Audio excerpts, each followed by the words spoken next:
Hello, ladies and gentlemen. Oh man, that's so weird. Hello, ladies and gentlemen, and welcome to the 530 episode of GeekVerse Podcast. I forgot to say this because when we on StreamYards, did you see they fade the videos now? When it was done, they fade. Yeah, it fades. So it's a new feature for us over here. I don't know if I like it or not, but either way, Do I have to pay for that? Maybe. Yeah, I am the character arc Trasdale. I'm joined by. I'm Mark Caster Dilemas. The Jedi Survivor, Taylor Field. Yes, ladies and gentlemen, we're here for another episode of GeekVerse Podcast. It's going to be a fun time. Kirklin Patzer is off somewhere else on the ether. He's either studying or bearing a clone of Shay. We do not know, but maybe version 82 will work out just fine. We got lots of stuff going on right now. Check out the feed. Just lots of Avatar retrospective. Midnight Suns. Dylan's Game of the Year series just kicked off. So you like Game Wars? Now it's time. I didn't even like. I know you guys go long, but when I saw the feed, 2 hours and 56 minutes, I was like, this man is like pulling Avatar numbers here right now. It was, and that was part one. The other, the part two and three should be shorter, but 4 will be another big one. But so many games played this year. Got to celebrate them. Yeah, so if you want to check out that, either they are every episode we do for side quest, Trash Told You, news, reviews, all in the main feed. But if not, they are separated. You get your news, your side quest, your whatever, movie reviews, retrospectives, all around and stuff like that. So, it's a good time too. Where can they find this all? And also, where could they find, because you got something popping off, even though I feel like it's a bit of a cheap. It was an easy cop-out, but you know what? The fans are happy, so I'm happy for you. Fans are happy. Yeah, ladies and gentlemen, you can find us on the Aaron Connection. The search bar. GeekVerse.ca is our home base. GeekVerse our Twitter. GeekVerse is our Facebook. Specifically on our Facebook, we have the polls that have popped back into play here. And yes, it's just been, it's hard for me to kind of like allot that time to just kind of create the initial poll. And that's why Travis thinks it's a cop-out, because I refabricated the last year's Christmas poll, added an extra character in there in lieu of the Grinch winning last year. He took one character out and then just put another one and reran the poll. That's what he did. Reran. But it changed, the background image in there. But same characters. Changed the lineup too, so the characters are facing different contenders this time around. So people are already pissed about Santa Claus versus Chevy Chase, so... Yeah, one individual keeps stating his emotions. Every post is like, yeah, you should have done that way, But there you go. That's what the Facebook fans are there for, right? They're always there for the polls, and the Addams Family trailer. So go look out for those things. Patreon, go head over there. We dropped 2 exclusive episodes there. In 2 weeks after 9, we'll be watching the Mean one, and then there's gonna be another originals. There's gonna be our MCU bread and butter rankings. Also, I guess I should promote this because people, they're getting excited. You can get mini excited for this because we're doing it again. The MCU Golden Geeks is gonna be happening next week. Patrons, you'll get that early. I'm not sure the actual official drop time, but look out for that. Everything you do on there is ad free. You get exclusive stuff, you get a bunch of perks, and it all goes back in the short. The more you support us, the more you support this network, and we really appreciate you, and we thank you. So, Dilemas, the Game Awards has happened. I do have to mention, because I didn't know this at all, Keely tweeted out, the individual who interrupted our Game of the Year moment has been arrested. I missed that. Yeah, you missed it. So right after the Elden Ring speech, some kid who was on stage, as far as I know, the whole time, he peeked out from behind them, and he said something about like shout outs to Bill Clinton, the reformed Presbyterian or some shit like that. Something really weird. And then like people rushed on stage and then it zoomed out, so it was unclear what happened, but he's been arrested. That's fucking awesome. Way to go. They got him right away. I got to say, Jeff Keighley, very graceful, though, on the dismount from that. He came up, was like, oh, what a wild show. Thanks for coming out. So he just takes out his own personal bow and arrow and just... But yeah, I didn't even see that because I saw the camera guy got bumped and I thought it was something, but... No, it was... I wonder if that was the same... The kid bumped him on the way up, maybe. That was during the music, though, so I don't know. So there you go. Because I saw some tweet being like... Oh, yeah, Bill Clinton's going to be trending in the morning. He's going to have no idea why. And now I know because he mentioned Bill Clinton and stuff like that. So very strange. And as always with the GeekVerse Podcast, we try to be, a bit more laid back, have some fun. This one's a pretty news-centric one, though, because we got a award show, got a big DC topic. But we're going to start off with the Thought Bubbles this go-around. And that is when you can ask us anything, geek-related or not. And I got to start with Maddie 6 because this is not a question I was expecting today. But here we go. You can ask anything. We're Weekly Geek. That's just about the topics whatever you want. Patrons, you can go ahead. As an Italian, I need to know, what is your favorite type of 1, pasta, 2, pasta sauce, and 3, overall pasta dish? What and who would you put your money on in a GV cook-off? The dish you're making is a mystery, which is strange because like I feel like to defend ourselves would be like, I guess it's like it'd be all of us lined up, and then there would be a dish given, and We'd all be making the same thing, Yeah. I think, right? Yeah, I wouldn't pick me. It depends if you're just judging on flavor overall. If it's overall, honestly, I would give to Taylor. I did not. It's not that I did not like his salmon when he brought one year for a Christmas party. The salmon. What does made that it to do so with the bad. pasta?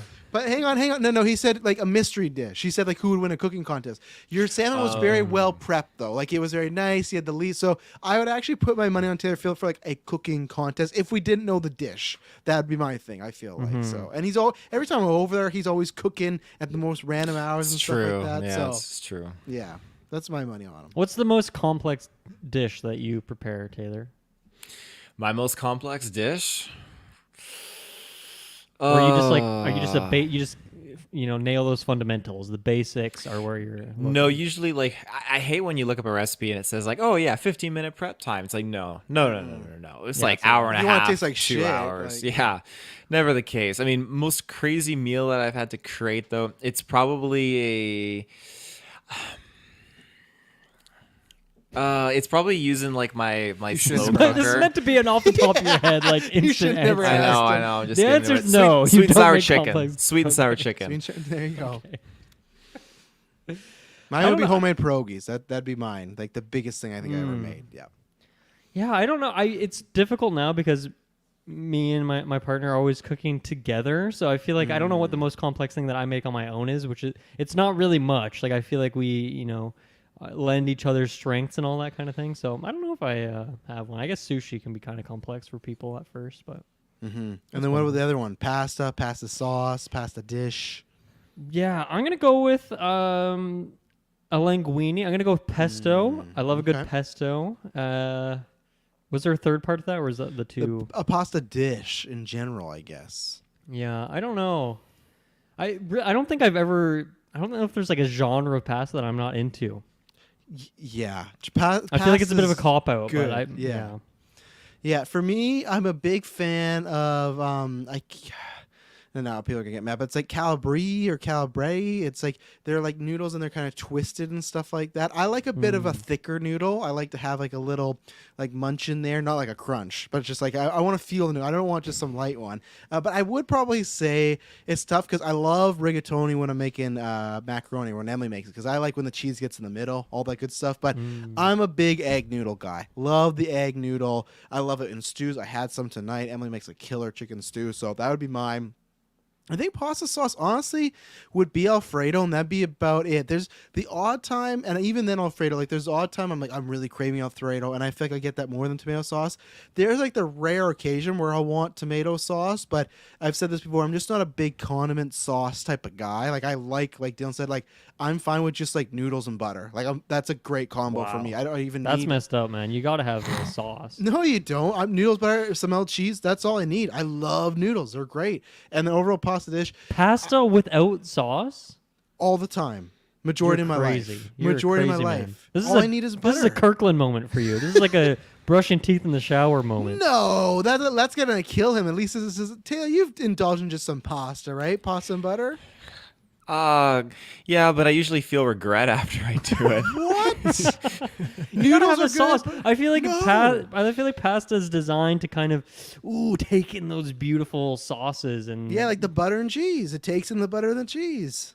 Okay, well, you didn't say cheese before. Okay. I mean that's maybe a slight addition, but I don't know. I feel like you still need an actual sauce because you would need so much butter to coat like an entire serving of pasta. I think. No, well, maybe, but I make a lot of pasta, I guess. But yeah, I'm a big melted cheese guy as well too, so that probably helps. But I love melted cheese as a deadly sin. That's why my favorite would probably be like a cheese like a cheese ravioli. Specifically, it's gone now. But Eastside Mario's used to make the best one, and that'd be my go-to dish there. And it's gone. But yeah, I love pasta. I've said this on cast many times before. Before Emily, my goal was to marry an Italian woman just for the food.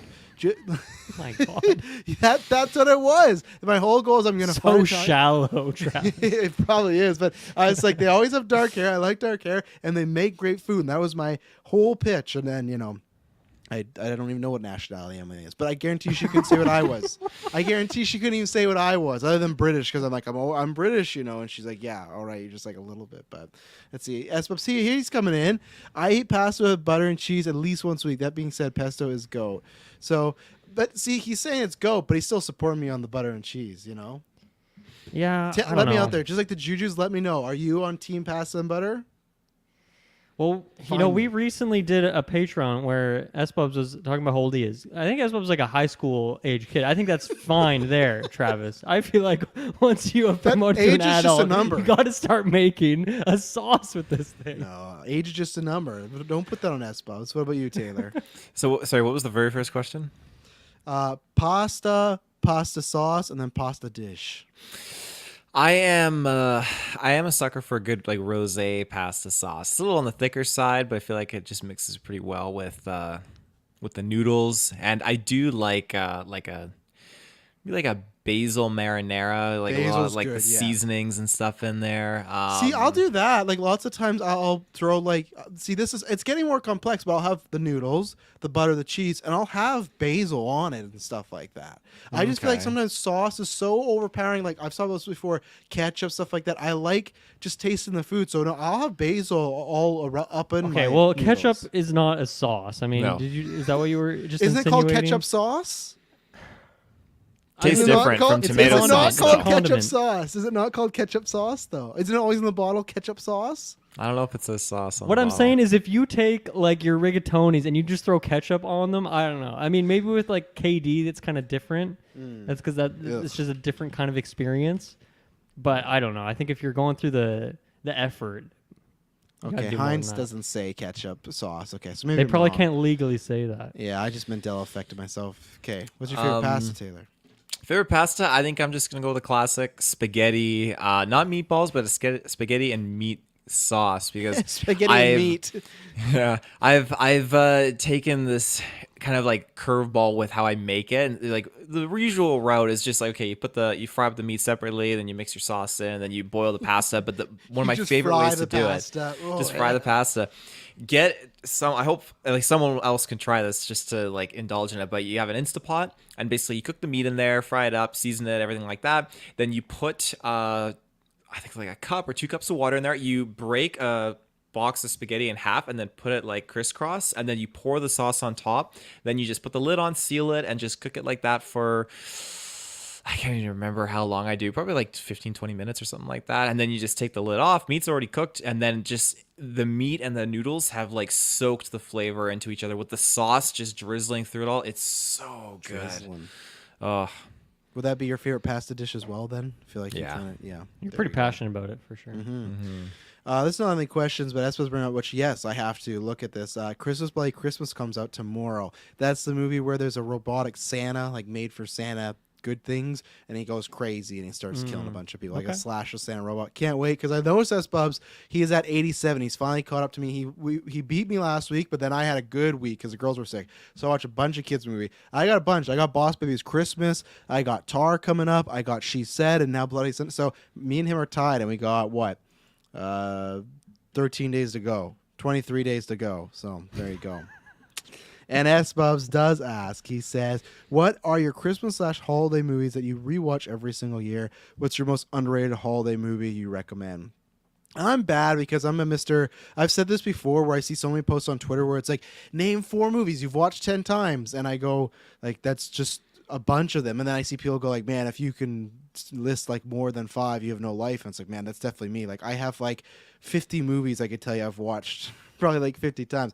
I watch like Home Alone, Grinch. Like I watch them all every year. And the underrated one I would recommend is what we're going to be doing for our Christmas retro this year is The Night Before. Because I feel like people have seen it, but I remember when it came out, it didn't do the greatest. And I feel like it's one of those that people have slowly seen on S-Bubs. I'm not even sure if you've seen it. I know you like you're a fan of some of those people, but if not, we're going to retro. And yeah, Night Before, that is my go-to. Because I find now, but I feel like from when it came out to maybe a few years after that, there's a lot of, oh, I've never heard of it. Oh, Seth Rogen. Just like every time you pitch them, it sounds great to them, but it's like, where were you in November of that year? Why didn't you support in the box office? You know, so Night Before, that's my one. I'm excited to retro it in a couple weeks. Nice. Yeah, I'm kind of boring here. My answer is Home Alone and Home Alone 2, of course. Oh yeah. I don't go double beyond that. feature it, or do you split them? I honestly probably watch both of them more than once because whenever I'm like personally just in that mood, I'll just put it on. But then whenever I'm with my family, like actually in the week of Christmas, we always put it on as well because we've always watched that as a family. So probably multiple times. I don't know. I don't think I ever double feature it though. For me, one movie, I'm out. Like I can't do more than one movie in like a sitting. Like that's just not for me. Christmas is different because it's kind of like on in the background maybe. Mm-hmm. Other than that, I feel like I've been watching Elf the last few years, but that wasn't neat. Like I feel like there was many years where I didn't, but I don't really have any other ones. Like I don't, I guess, rewatch the same ones every year except for Home Alone. So and as terms of underrated one, I can't think of like an underrated like Christmas movie that I'm into. So once again, kind of boring. So sorry about that. Yeah, and S-Bubs already knows because he's on my letterbox. But I watch almost every single version of Christmas Carol every Christmas because that's one of the greatest stories of all time. Charles Dickens, man, like that's a top 3, Dylan, for me. Just that story, it's been adapted so many times. Cool. We're gonna make one year. I can't wait. Taylor, what about you?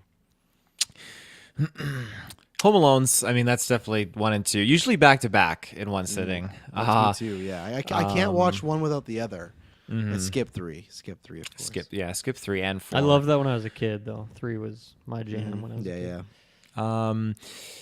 I really do like the Polar Express. It's another one, but like we usually go-tos, I always try and watch. Like, you got Elf and The Grinch, of course, but I really, really like the classics. Rudolph the Red-Nosed Reindeer, Santa Claus Coming to Town, those really old, like puppet style, kind of like stop motion ones. Really, really dig those. Those would probably be my low-key.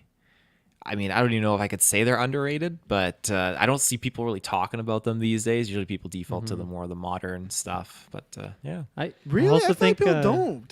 I feel like people are on the 90s with the Jim Carrey's Grinch and Home Alone. Like I feel like... No, I mean like before. I mean, I would still allot that with being like more modern stuff than the 90s things because they're so good. But I mean like the 90s old... modern. Interesting. I'd say, yeah, because like they hold up. It's his modern. It's my modern, he grew up in it, yeah. That's how he describes himself because he too is from the 90s. So. Yes. Yeah. Real modern. I think to add to this list, I think Guardians Holiday Special is going to be that for me. I mentioned this on the review where I'll be watching that every year for the rest of my life. I think it's so good. And it's shorter as well, so it's easy for me who doesn't always have time to sit down for a movie. Mm-hmm. Well, there you go. As every week, you can send in questions for most of newscasts, but for the GVPOD episodes, send in anything you like, and we will talk about it and have some good back and forth jazz. So, we'll take our first ad break, and then we're going to get into the video game award winner. Just the game awards. I do this every year. It's not the video game awards. It's the game awards. TGAs. We'll be back. Because he said that. I was like, why is he saying TGA? Like, what? I'm like, oh, right. There's no video in there. Who knows? But, so we'll be right back in a second. And we're back. So we're going to go over the winners, but Dylan us 3 on SideQuest, we all got together. Mm-hmm. We did our predictions and whatnot. What happened? What were the results? So if anyone didn't listen to that episode, we cut out some categories, the esports stuff, and I don't think we did games for Impact, maybe a couple other random ones. But here are the final results. In third place with 11 points. The character arc himself, Travis Snow. What? Yeah. I was just talking about this, Emily. I have such a good record. I think I've only lost 1 year. What happened? How many points did I get? I said 11 points. 11 okay. points. Sorry, I was the winners. Climbing up to 12 points in second place, the Jedi Survivor, Taylor Field.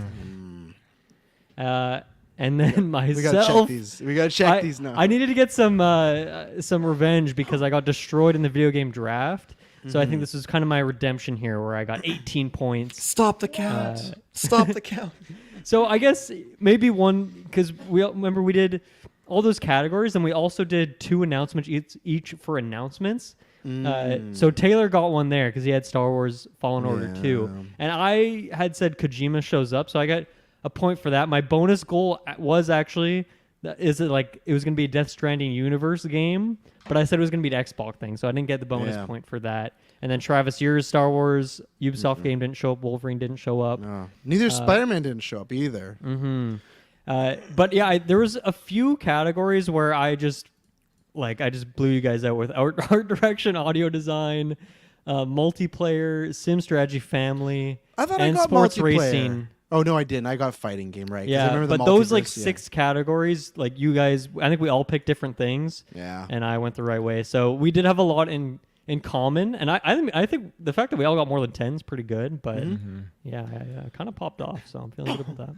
Well, there you go. Congratulations, sir. It's Congrats. good. I'll Thank get you. you next year, and stuff like that. But yeah, so I'll go over the winners here. If you guys have anything to say, we can stop and talk about them. But I'll start from, I'm pulling from GameSpot.com. I'm starting from the top. I'm not going to go in order because there's some I'll probably skip and everything like that. But it ended, and now I actually saw a photo of the stage crash and everything like that. So now that's good to know. I didn't even know.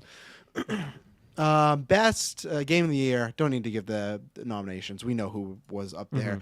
Elden Ring took it. I'm not surprised because I saw a bunch of people too, because I told you this was going to happen, that God of War was not winning direction and was not winning game of the year, and it's going to win everything else it's nominated for, which I think I didn't even agree with in my predictions because I changed a few of them. But I mean, it's going to win a lot of the technical things. And I saw so many people on my timeline, games journalists, it's doing a sweep. It's going to win everything it's nominated for. Here comes, it's just no, I just did not think that was going to happen at all. I feel like people forgot the hype of Elden Ring, and we talked about this before, where multiple winners have won in the February, March era. I don't think I don't think bias is a big thing in the video game realm. I think that is more the movie sphere. So not surprised, very well deserved. Like I said before, I think this is one of the greatest games of all time. So all in the game does say Christopher Judge is still there giving a speech, and My God. yeah I didn't count it, but I was trying to scroll back to the YouTube to see how long it was. I think it was about 8 minutes long, which is fucked up. That is insane. I mean, good for him. Obviously, it's a big moment and whatnot, but that was, they needed to do something about that. That was intense. They tried the Especially 'cause music. it was the they start kept of the going. show too. Yeah, I feel like he just got kind of lost in the moment, and he got presented by Pacino. Ooh, Pacino was there. That's a big thing and stuff. So there you go. There's another winner.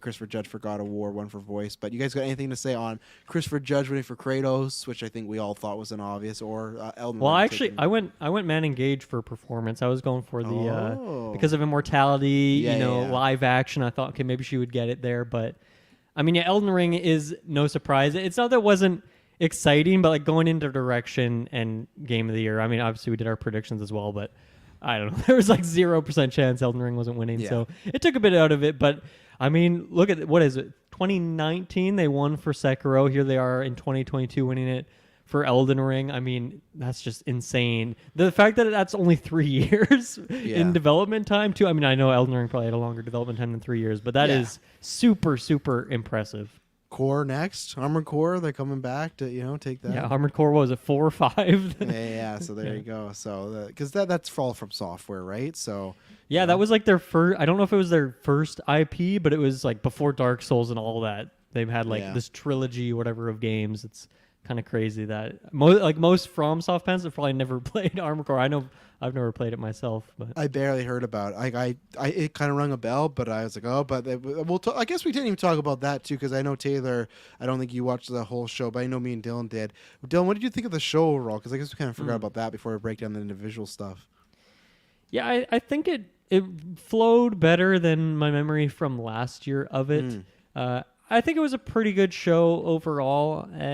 I guess where I'm standing is that on a personal level, in terms of the announcements, there was only one thing that was got me out of my seat, got me super excited, and there was some things I was really expecting, looking forward to seeing a Starfield or an Avowed or one of those RPGs from the Xbox crew over there, and like none of them got showed off. So I don't know. I was expecting Why at was least Phil one here? You know, of those things. He didn't want to walk on the stage. Phil was just I in know, the seat. right? Even Reggie got up there. Reggie's not even a part of Nintendo anymore. He's doing more than Phil. Come on. And they probably have a bunch of games coming out next year, so that was shocking to me. But they did that Game Pass reel. Remember? That's all we got was that trailer. Like, look at all these games we got. yeah, that was it. But yeah, I mean, Death Stranding was that one that got me super excited. So we'll talk about that later on. But overall, I think the show there was an improvement to it. I guess it felt pretty much the same as last year in terms of how many ads and the flow of it and all that stuff. But I don't know if I guess they just had a shorter runtime, so everything moved a bit quicker. And I mean, I was also like cooking dinner and stuff like while I was watching it. So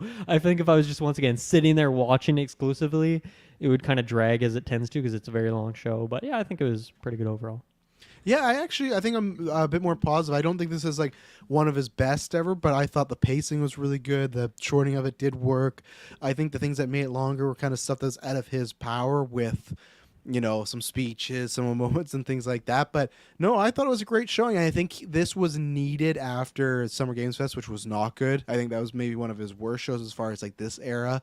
I'll say the GeekVerse era, because I know he's been saying, oh, it's been going on for 10 years, but 10 years ago, this was a much smaller thing, right? So it's like, well, back then it was called the Video Game Lords, right? Oh, there you go. So yeah. So I actually thought it was a great show, and to me, this was where I agree that actually there's quite a few things for me, but there was, I'd say, like 50% of.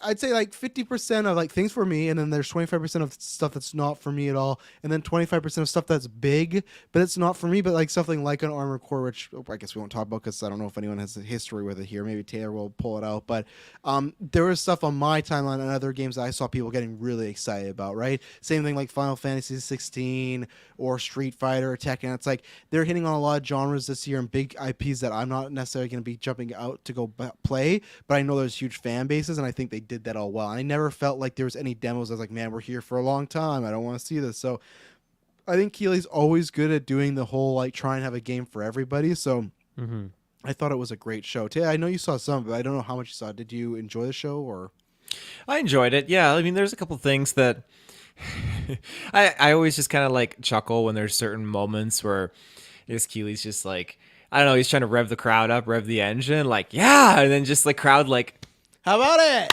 How about it? And then they did a couple pan out shots. I was like, man, there was a lot of empty seats there. I wonder why that is. I feel like everyone wants to go to that, so I don't know why that was. I'd go if I could. Heck, that'd be awesome. But send him an email. I mean, he's from Vancouver, so I'm sure he'd be interested he wants in the getting some more GeekVerse Canadian in those people seats. in there. Yeah. We'll send him an email next year. Yeah. But no, I think I sympathize with what you said, Travis, how his goal of the show is just kind of have something for everyone. And there's definitely those heavy hitters in there. Not so much things that I will dabble into, but there were other things that like, hey, this looks pretty cool. I definitely want to try this out. And not just one, but a few different things. So I think that's, at the end of the day, that's like the best thing you could do for your show is just to try and cater to a variety of different gamers. So yeah. Yeah. So yeah, we talked about Elden Ring, talked about Christopher Judge. Those were Taylor. Were you surprised by Elden Ring? No. So, and then also in that vein, they won game direction. So that seems to be a thing they're doing a lot lately. Is it's kind of getting both of those. So I think, or maybe not. I gotta look because I remember there was some sort of something like that. But best narrative went to God of War Ragnarok. I think that's one we all had there. Yep. So best art direction. I can't remember what do we all have there because I felt like I got that wrong. Yeah, this is one I beat you guys on because I picked Elden Ring. You guys went God of War. Damn, I just well, thought there you go. the imagery in that game is so iconic and unique and stands out. And I don't know, I think I went for it on the wow factor of it. Yeah, I remember that was the one I wanted to win, but I just thought just because some of the visuals that God of War has, it may pull it out. But score and music, I think. I remember, Dylan, you were going back and forth on this, but did you end up breaking and picking Bear McCreary for this one? He won for God of War. We all picked God of War on that. Yeah. So he's getting out there. I'm very interested to see what he's going to do between this and Rings of Power this year. Very good year for him. So I'm interested to see how much he kind of grows and if he's starting to get some other bigger projects. This was a big shock to me, the game design going to Ragnarok instead of Modern Warfare, because The audio design, you mean? Yeah, audio design, sir. Did I just say game design? Yeah. Game design. Just designing games. His game direction, game design just gets so Game specific with making. it. I'd be down for like a level design category. I'd love to see that. That'd be interesting. But yeah, I mean, this was kind of a bit of a Hail Mary pick for me, because Call of Duty traditionally does win that category, and both you guys had predicted that, but something about it was calling me over to God of War. I think it was just, that game was huge, and pretty much what you were saying, Travis, where you thought it'd win some more of the technical things, and then Elden Ring would take those two big categories. I think I was feeling a bit of that too with Ragnarok, so that made sense there. S-Bub's completely right. Only animals showed up, but he saved seats for all the Muppets. Yeah. What is his obsession with the Muppets? You know what's his obsession? Because the Muppets are fucking amazing. We've had this down before many times, me and Dylan. The Muppets are an North American treasure, and specifically hit animal. To me, the best and my favorite Muppet. No, this, right when I saw that, I'm like, it was that, and then we had Pacino, 11 out of 10 show for Travis. Now, for the celebrities he liked. Does there always need to be a Muppet every year? Yes. Okay, why? Because they're eventually going to die, and we're going to miss them. I don't think Muppets die. Appreciate the heroes while I think you have Jeff them. Keighley's Dylan. dying before the Muppets die. No, because like I love the Muppets. Like if there was something like that for us, like we love you do every year. Like no, I'm completely with the Muppets. He was in a Muppet special, no, bring him back every year. Make a Muppets game. Let them host one year. I'd rather Kermit host than Keighley, but that's okay. Keighley is good. I like Keighley. He's just like I felt like this year he was very. You could tell he was very happy with the show, because you can tell when he's just like. He's like oh he was like tearing up before Armored Core. He was getting choked up there. Big get for him, I guess. So let's see here. Games for Impact, As Dusk Falls, talk about best performance, best ongoing game, Final Fantasy. What I feel like, did we all get that wrong? We all said Fortnite. And I feel like I did Fortnite last year, and I don't think it won. So I'm gonna stop picking Fortnite, because it just never seems to pick it up and everything like that. Yeah, so. tricky one. Best indie, Stray. We were all on the time with that. Best debut indie.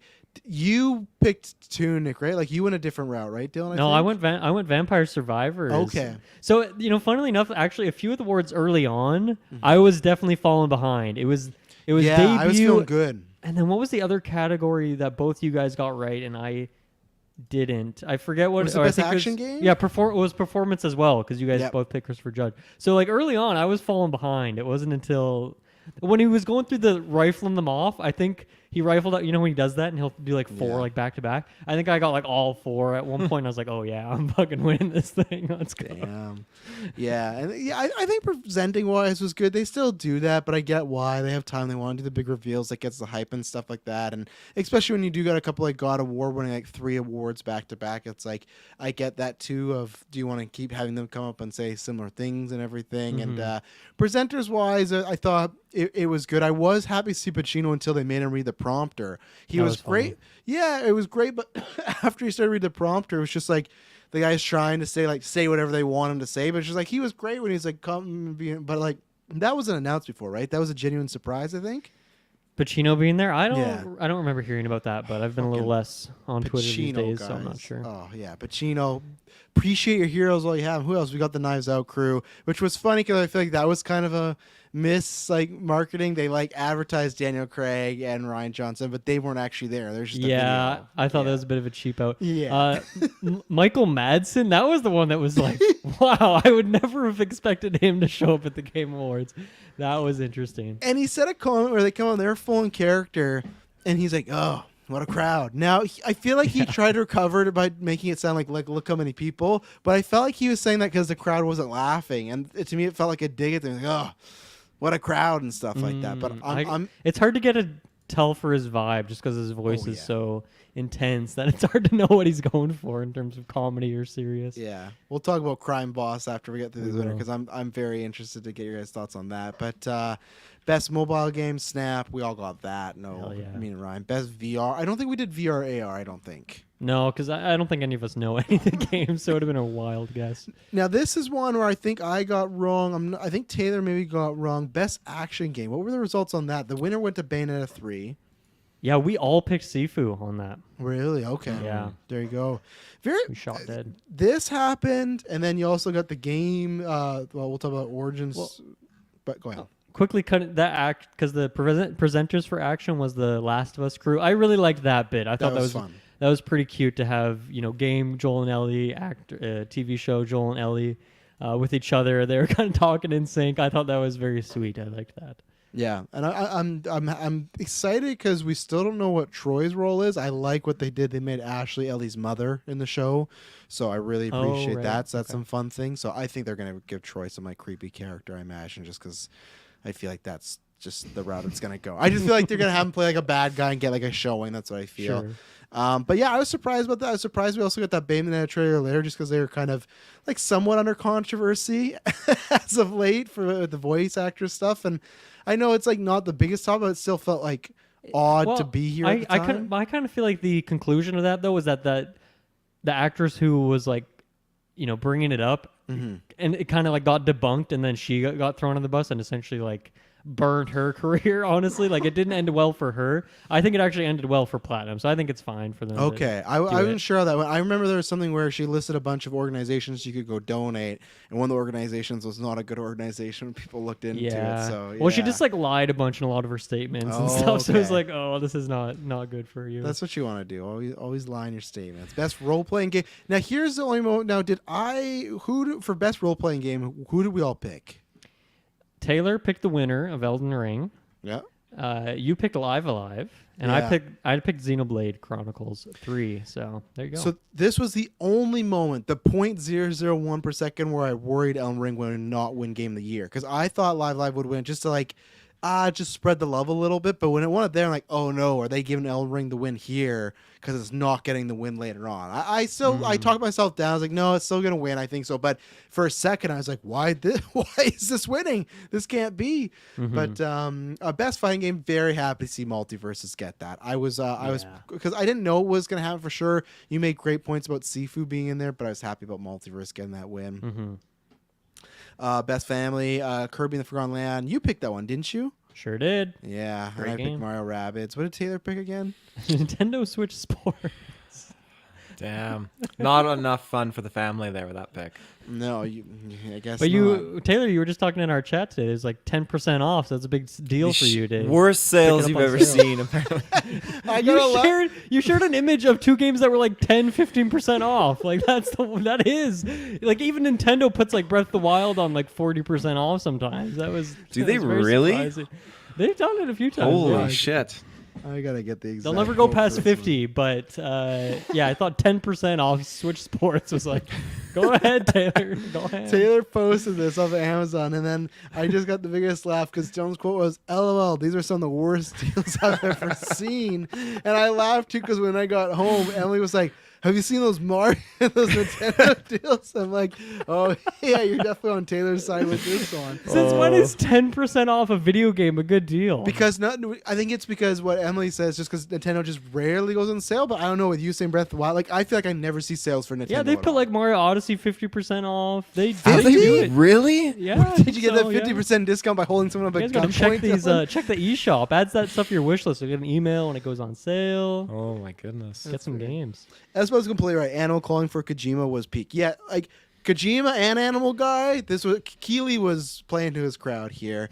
The next one was best race or best sports / racing game, Gran Turismo 7, which I did not have. No one got that, right? I did. That was another one where I took a wild swing because you guys went with I'd say the safe pick of FIFA, and Gran Turismo took it. I gotta say that this year a lot of the safe picks did not work out. Same thing as best multiplayer game, Splatoon 3. That's when I'm okay, something's wrong here because that should have been an easy layup for Call of Duty, but no. Taylor even talked me into everyone's so excited for this. You have to no, fucking Splatoon beat it. I don't know how Splatoon beat it. When did Splatoon 3 come out? I don't even know there's a Splatoon 3. September. Okay, so it definitely had that month or so kind of extra advantage on Call of Duty. I told you guys on this episode, one of the best-selling Switch games, Nintendo games of all time, or at least the first few weeks, whatever that's called. I think it is best. Actually, I think it was the best-selling game in Japan in Switch history. Ever. There's probably more Nintendo kids. history. Probably more kids and all that diving into it than they can't play Call of Duty. So the mums and dads we'll get you Splatoon 3 instead of Modern Warfare 2. Or Splatoon's more interesting than Call of Duty, and it win because of that. Yeah, people might just be over it, right? It's the big dog. Don't get the votes and stuff. So, most anticipated, Legend of Zelda Tears of Kingdom. We were all right on that one, right? I don't think that's gonna win it for every year if it's up there. And then best adaptation, Arcane. We were all on that one. Except for Taylor, he picked Sonic 2. I What like a pick. I like the Hedgehog. I thought he had it. I like Hedgehog. Yeah, I thought it maybe Uncharted was gonna get it, but clearly not. I'm kidding. Clearly not. Okay. And then innovation for accessibility, God of War Ragnarok, which I think did I end up picking or no? You picked Last of Us. Yeah, I picked Last of Us because you talked me into it. Because you made some good pitch about what they're doing. I'm like, I should go with that. But well, I think my pitch is that all like Sony first-party games are doing a great job with accessibility. So. Who did you pick again? Me and Taylor both picked God of War. Damn it! And they showed you the clip of the purple Kratos and stuff that I was telling you guys about too. Remember that? Yeah, they did. Good for them. So, yeah, yeah, it is good for them. I'm just bitter because of the loss, but you know what? That's fine. I'll bounce back. It's fine. I don't like losing the game wars. I gotta pick some more bold picks next year, I guess, because I'm used to some of them playing it safe. But yeah, let's take our second break and then we'll get into the big announcements, which will take us a little bit. So we'll be right back.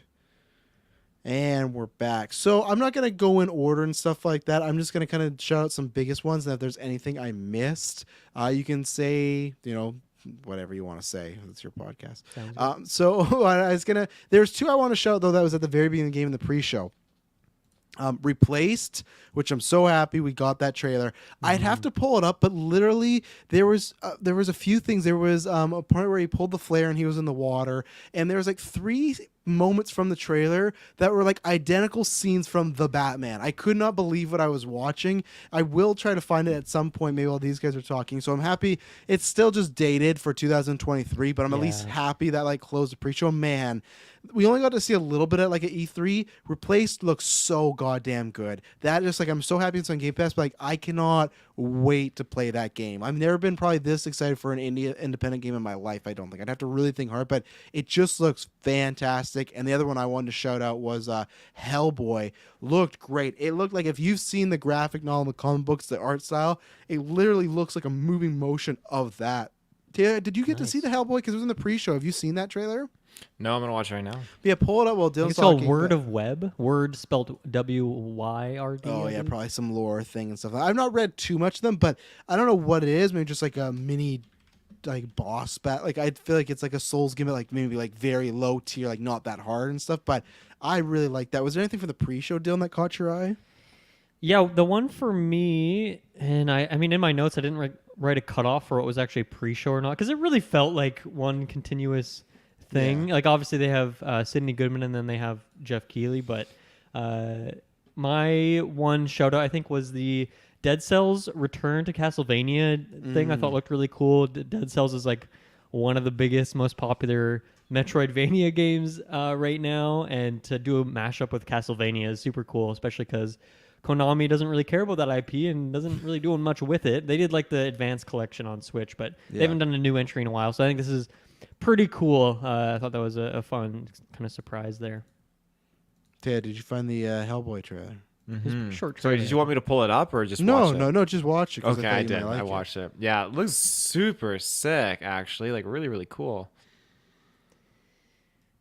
Oh, sorry. I was just trying to find there. Okay, so I what didn't it know was, if Taylor was going to say more than that, but no, there was a moment I was looking at the replay thing because there was a moment in the rain and he's like beating up all the guys. Very much like I guess it's just like a generic rain thing, but I swear there was another thing. are you like talking about Replace now? Yeah, I'm still looking at that. Yeah, Was that pre-show? Was that in the pre-show? That was it was the last Okay. thing in the pre-show, but yeah, that game is just I can't wait for that. So. I'm very excited that you are excited for an indie game like that, because it's funny when we talked about that when it was first announced at I want to say an E3 Summer Game Fest thing. We all talked about how great it looked, and seeing it again after so long, I was like, oh, like this looks even better than I remembered it to in my head. So yeah, very much looking forward to that one. Yeah, so let's get to this big one. Well, I don't know what the big one, but I'd say it's the biggest one for at least Dylan and myself. So DS2, Death Stranding 2. Terrible title in my opinion if they're going to literally call it DS2. I hope it's just like for now, but like if they literally just market it as DS2, I think they're gonna. I really think You don't Kojima's... wouldn't they just Death Stranding 2? What do you mean? I totally thought you were referring to a new like Nintendo handheld device. Like what? No, I It's on literally... DS2? I hope I'm wrong, but I could literally see on the PlayStation Store just being called DS2, and when you buy it, DS2. Like, I hope I'm wrong, but I could see Kojima... They 'cause I showed think- like Death Stranding 2, like that full sentence written Did out. they? At one point, I'm Okay, pretty man, sure because they did. all I've seen on his social media and that trailer is just that logo, that DS2 and stuff like that. Not a big okay. deal. I'm happy it's happening. They didn't confirm this in the show, but Kojima confirmed on Twitter that it's just for PS5 at least. Like right now, it could be timed. But this is interesting because we heard these Xbox rumors, but along with this, we knew. Well, I'm not gonna say we for sure knew, but I feel like we had a good idea that Kojima was gonna. He was kept like teasing, like, okay, it's gonna happen here. And it's funny because Elle Fanning, that stuff came out like 6 months ago, and everyone thought that was for the new game. It's not. She's in this, so that's interesting. But he did mention on stage that he's working on 2 games right now and some art stuff. But like the 2 games, so I think there is a good chance that second game could be that Xbox game we've heard about. I was, like I said, I when you pitched it, Dylan, I could just never get on board that he was going to do a Death Stranding universe game that's exclusive to Xbox. I feel like that'd be too weird. And for me with this, I'll say that I'm surprised in 2019. The reason I'm not surprised by this is because Norman Reedus kind of let it slip. He said they were doing a sequel to the game in an interview, and that's why. But like even before I heard that, that's why I don't count me as not like saying, "Oh, I told you." When me and Dylan finished that game, we talked about what Kojima do next. I thought no chance we'd get a sequel to that because I feel like Death Stranding 1 was just not simple, but like it was contained. It was a start to end. There you go. And I'm sure Kojima's creative, and obviously he's doing lots. This trailer looked incredible, looked weird. I love that leads to Douchebag, everything, that big thing at the end, that bridgeway. I can't wait. I'll be there day one. I love Sandport Bridges. Dylan, what about you? What did you think about this trailer? Yeah, I thought it was fantastic. Just to quickly, like for me with the Xbox element of it, I thought it would be something weird. Like he says it's in the Death Stranding universe, but it wouldn't be like a Sam Porter thing. It's just like this is in the same world, and it could be like a marketing thing. Not necessarily. I would not have expected that Death Stranding 2 would be like an Xbox exclusive or something. That would be too wild. I was getting worried for a second when the lows come. I know it's fine because I have an Xbox, but I was like, that would just be such a weird leap to do. Like, yeah, because we know about that Xbox thing because he's announced that. We don't really know what it is, and then we know that he's working on the game with Margaret Qualley as well, which I guess she's not in this, and that's not what it. That was not like a could be code the name. Xbox game, yeah. But I think that's it. I think those are all different things, though. Really? Maybe I'm wrong on that. But yeah, it's who knows what he's doing. He's so busy. Because he said he's doing 2 games. And the Margaret Qualley, isn't that like a rumored like a horror game with her, right? And that to me could be an Xbox I don't think game. that's what the Xbox, because he's talked about that being like a cloud game. Like using xCloud, like their cloud streaming stuff. So I just thought it would be some weird shorter thing, and that's why I thought Death Stranding would make sense because it's like some online connectivity thing where you Pokemon Go it, you walk over to your friend's house with a package and deliver it, and something weird like that, right?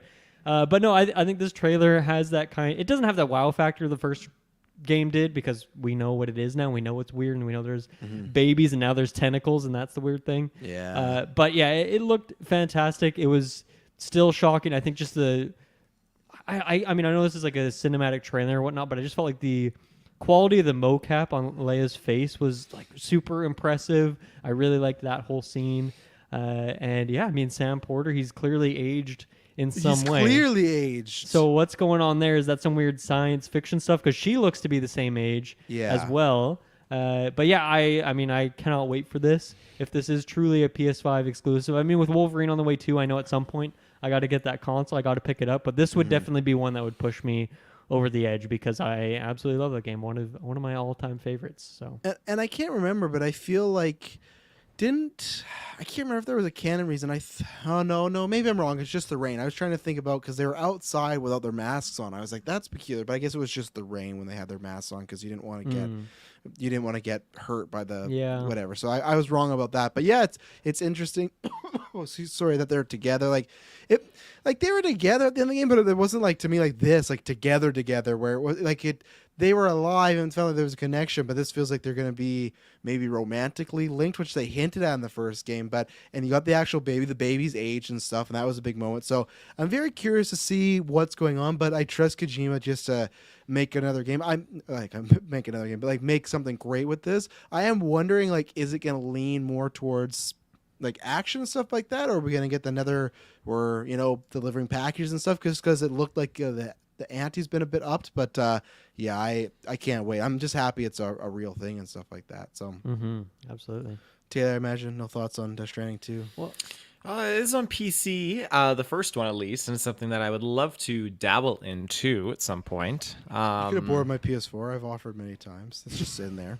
You can play Spider-Man right now as well. You don't even got to buy it. I can play Spider-Man. Well, I would like you to could buy play it it a year ago. Since the PS5 it's came something out, you could have I need to support the developers. Just let them know, like, hey, you're port over to PC. It's well appreciated. Here's they're really 50 bones. The Spider-Man game is really hurting on that Bucks. They need money. They need that Spider-Man 2. Travis, I want to ask, do you? Yeah. I mean, I'm like almost 0% on 2023, but when do you think that game comes out? The good thing is, like, a lot of that, like, the in-game engine stuff's built, right? So it's just more adding on to and everything. Like, I'm sure they'll do new locations. I'm gonna say early 2025. Or sorry, no, 2024. Sorry, okay. I was in the wrong year. I think next year's all promoting, because remember the first game, lots of promotion, lots of trailers, too many trailers if you ask me. But I think next year's the rollout, and I think it'll have a similar release date as the first game. Or what wasn't that, like a February or something like that? The first game, I think, right? I think it was November, definitely November. Yeah. Okay, then like, to me, committing for, and then I think the director's cut came out this September, August timeframe. Committing to fall this year or next year's tough for me to do. Like that, like it could happen. It's been, because when did Death Stranding come out? 2018, right? 2019, yeah. I'll do it. I'll say fall next year. That's all I'll say. And if not, then early 2024. That's what I'm thinking. Okay. I'm just kicking it to 2024. I don't know what time of year, but that feels like the right year for me right now. Yeah. So it's still PlayStation exclusive. So it seems like he's doing that. He's dipping his ink in both pots. It's not like he made one then did another. It's like they're still continuing the Death Stranding universe. I know he owns the IP, but I even wonder, like, did PlayStation have contracts for a sequel? Like, if you make a sequel, like, it has to be with us and stuff like that. Interesting. Yeah. Because people do that all the time, right? Or maybe something weird like Sam Porter Bridges is a PlayStation character. So if you want to use him, you got to make it with us or something like that. We need him for All-Stars too, Taylor, this is not like the biggest thing, but I'll throw it to you because I don't think me and Dylan much out on it. But what did you think of the... I didn't even see this. Hideo Kojima rewrote Death Stranding 2 after the COVID-19 pandemic. So that'll be interesting. I didn't want to predict the future anymore. What did you think of that Transformers game, Taylor? Yeah, so from what I found out, it's like a 1 to 4 cooperative player experience, I guess. I don't really know anything beyond that, but I'm very curious. It's definitely. If it drops on Game Pass, I know what I'm seeing in the Discord. Hey guys. Oh yeah.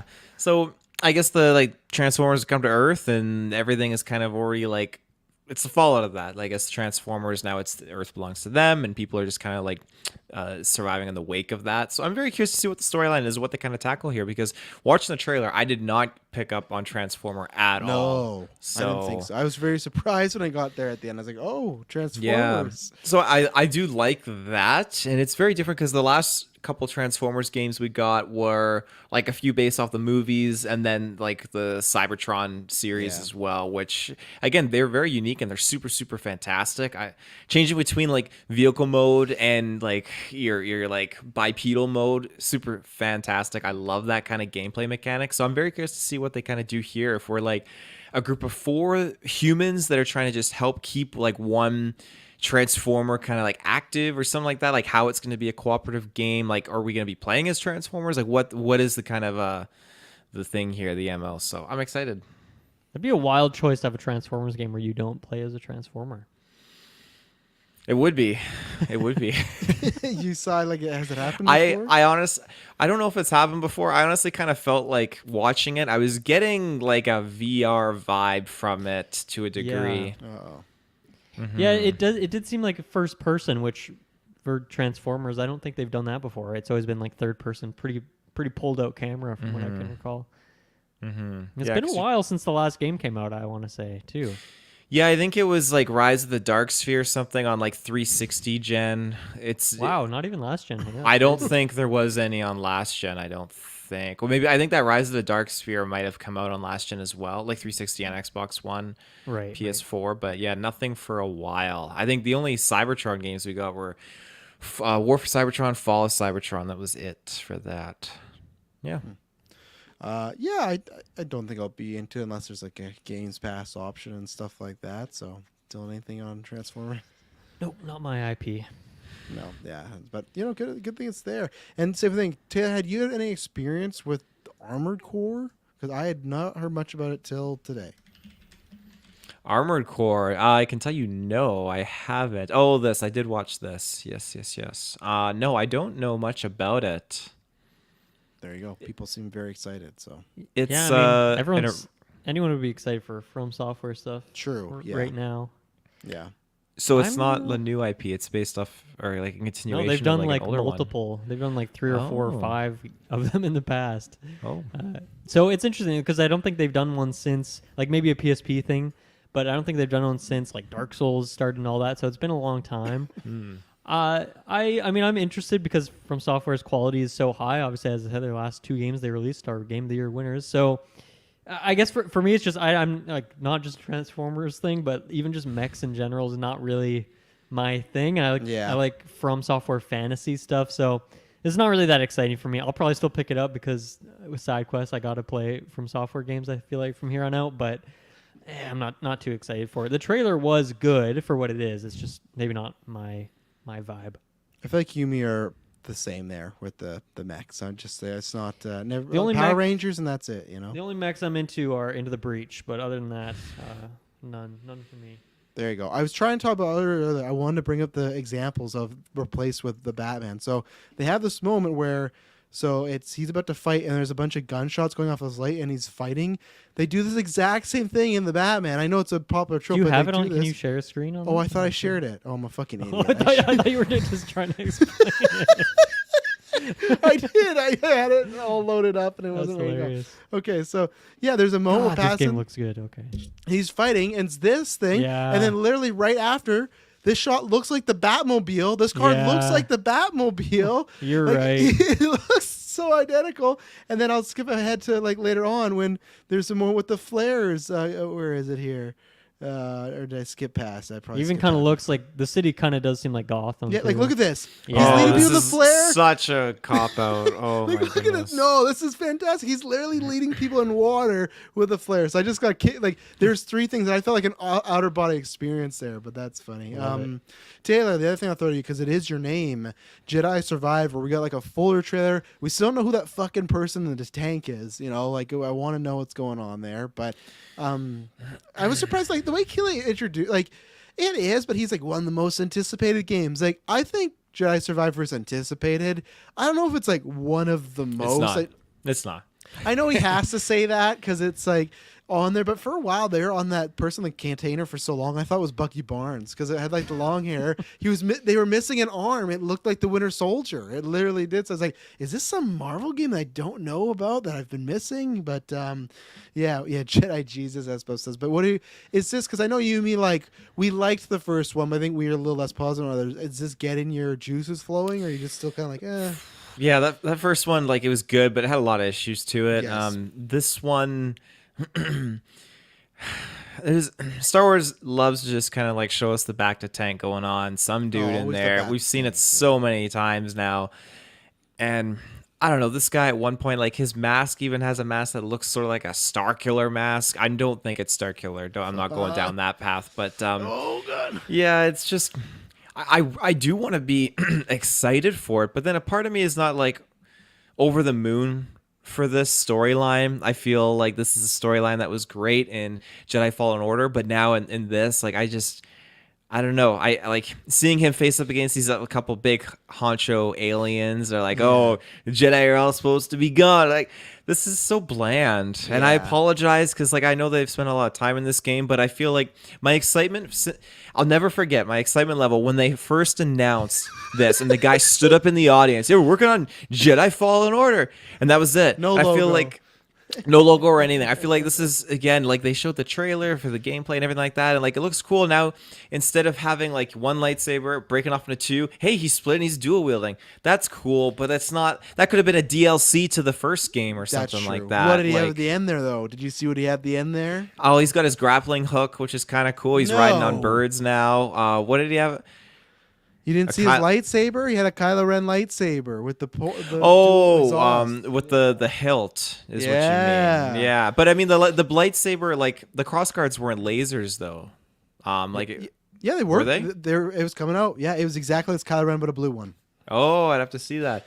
That's yeah. interesting. I agree with you that all this stuff is just cosmetics, and I get why he has to say it, but I fucking hate when like the actor comes in and he's like, I played it a few days ago, and it's it might be the best it might be the best Star Wars game of all And time. that's saying something. Yeah, it's just like, is it? Like, I think Star Wars had some great games, but it's not like they're from software. It's like, I think I can name like Star Wars Lego, which I couldn't even say is in the top 10, and maybe Knights of the Old Republic. I give you okay, that's a top 10 game, but I don't think there's any other Star Wars games that people go, this is one of the best made video games of all time. They're always like fun, arcadey, like have a good time. This is my face right here when I saw this. He's not looking good there, but that lightsaber, I'm gonna be wielding that and stuff like that. But That's I'm with pretty you. sick. I'm with you too. That to me, him saying that, I was just like, this just looks more of the same, which I liked it enough.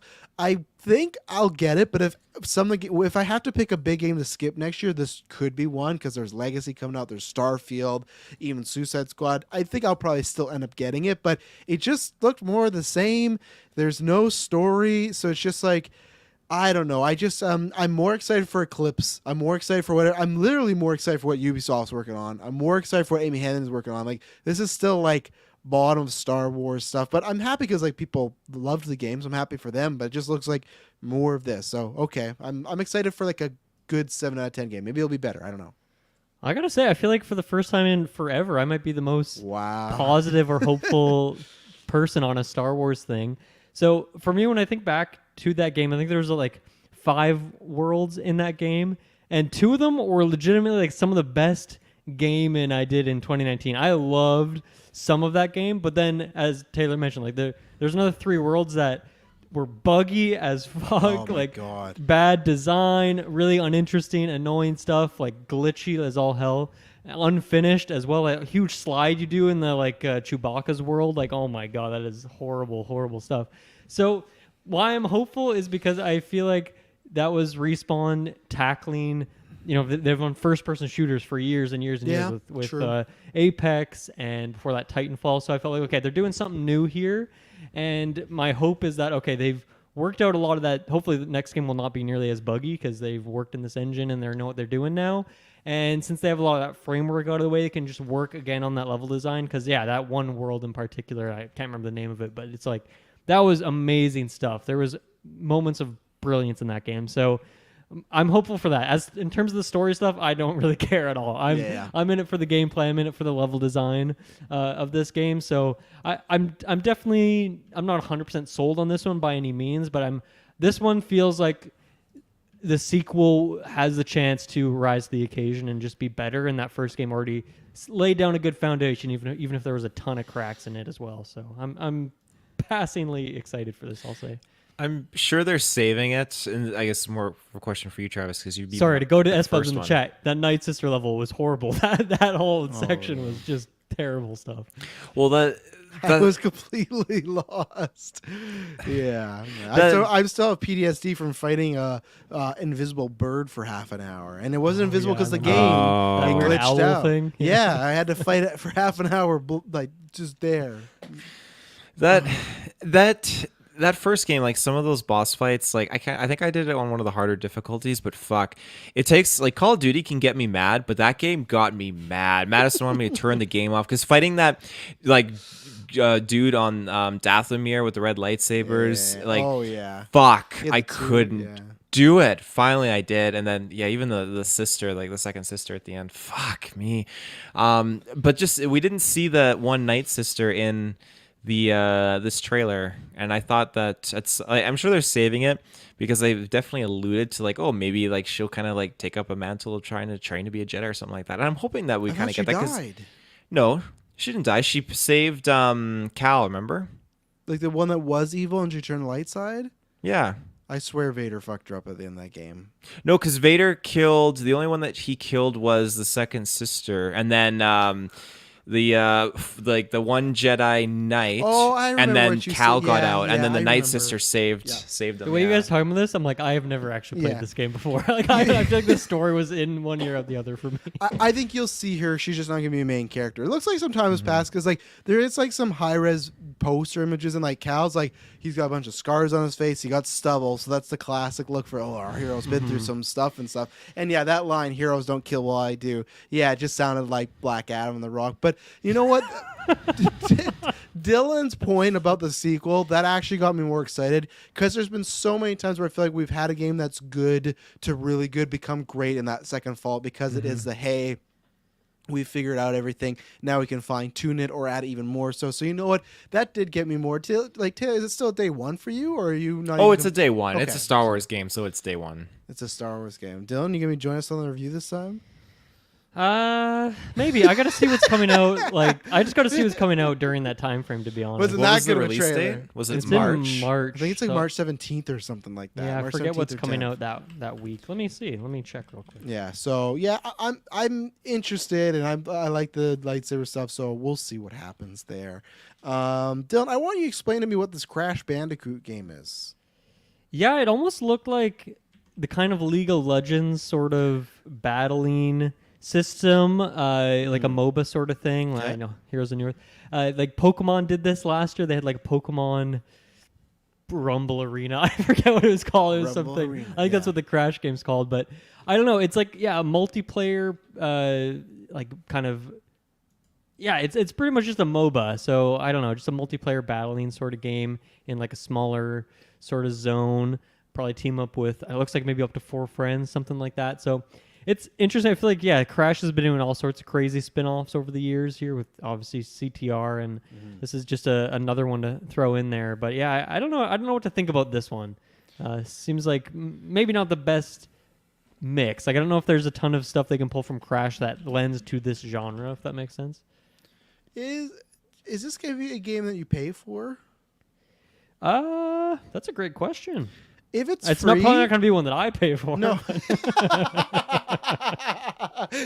No, like if this was free, I could get on board. Like, you know what, Dylan, let's boot up. Let's have a session, see what this is. But to me, unless this is like a half price game, because Crash has done that too. This, I don't know. This just is not like I was hyped. Everyone knows Crash is one of my dudes. I was very excited when he came back. Got those games, had fun times with him, stuff like that.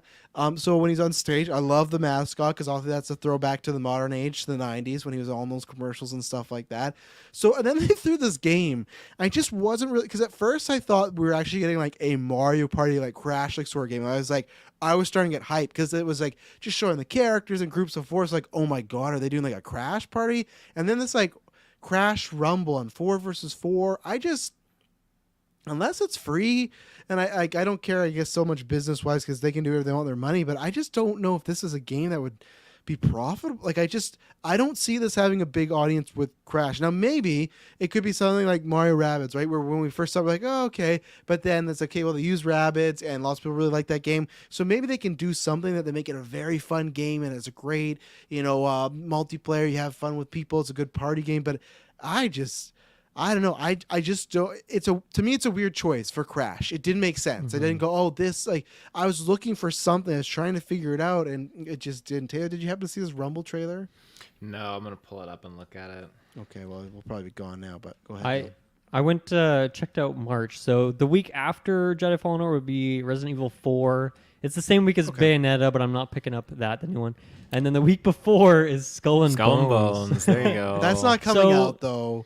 And That's there's not much else happening. coming out in March. So you know what, Travis? I will say it. I lock me in on that. Unless they announce Redfall and it's the same week, then I'm out again. But for right now, I'm gonna lock in on it. I'm gonna go for it. Starfield's gonna go a week before Jedi. I guarantee you. Watch. That's what's gonna happen because nobody looks at Skull. No, if it was coming out in March, they would have had a trailer here. That's way too soon for Starfield, I think. No, think about what they did with Fallout. They revealed it at E3 and it was out in November, October. They could easily do that.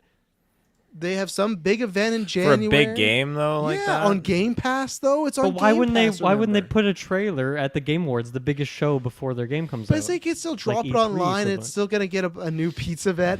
That's too specific. I'm not gonna bet March 10th. I'm just saying.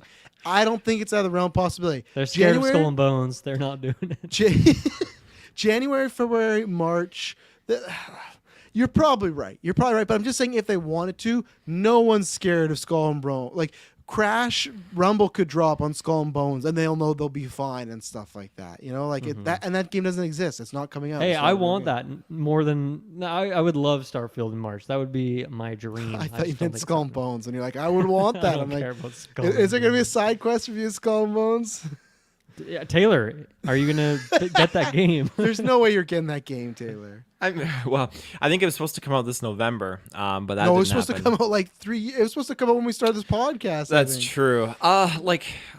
Is it day one? I don't know. Like they've changed a lot. Like it's no longer just being in your boat. You can get out of your ship, walk around, be a pirate. Like they've There's a definitely million icons changed in that it. game. It's a day Yeah. 1 week before Jedi Fallen or Survivor, though. Still a terrible title. No, if I'm picking one game for the month, it's Jedi. Yeah, there you go. So, yeah, no pizza bet. I can't pizza bet on that, but we'll see. Yeah, no Starfield. That was disappointing because I want that game too, but alas, we'll be waiting. And then the last, I think, like, big geeky thing for me, as far as, like, in the felt like the...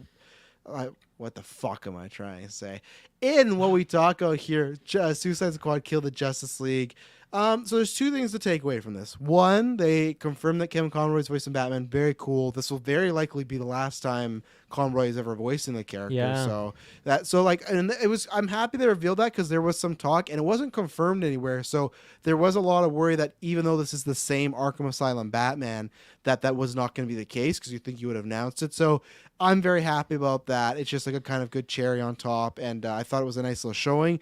But again, what seems everywhere, where I go into our Discord, Twitter, whenever this game pops up, the biggest thing is just, why is there still not a single speck of gameplay? And that, like, now I think that we're at, to me, Right. it's like the, fool me once, shame on you, fool me twice, shame on me, fool me 3 times, ain't gonna get fooled again. I feel like people are starting to get, 1, annoyed, but 2, worried. And I would say, be worried for this game. I think this game is gonna, I'm not gonna say crash and burn, but I think it's gonna be something maybe not as bad as Avengers, but I think we're gonna go that route. And I was talking about this with Clay of like, yeah, there's rumors like that's why they retooled it because Avengers didn't do so well. But it's just like that's a lot of retooling. That if you were going for an Avengers type of game and you're gonna make it like Gotham Knights, which is story based, or even Midnight Suns, I don't know. I don't have good vibes about what's gonna happen with Suicide Squad, even though I liked this cutscene that they showed. Mm-hmm. I did too, actually.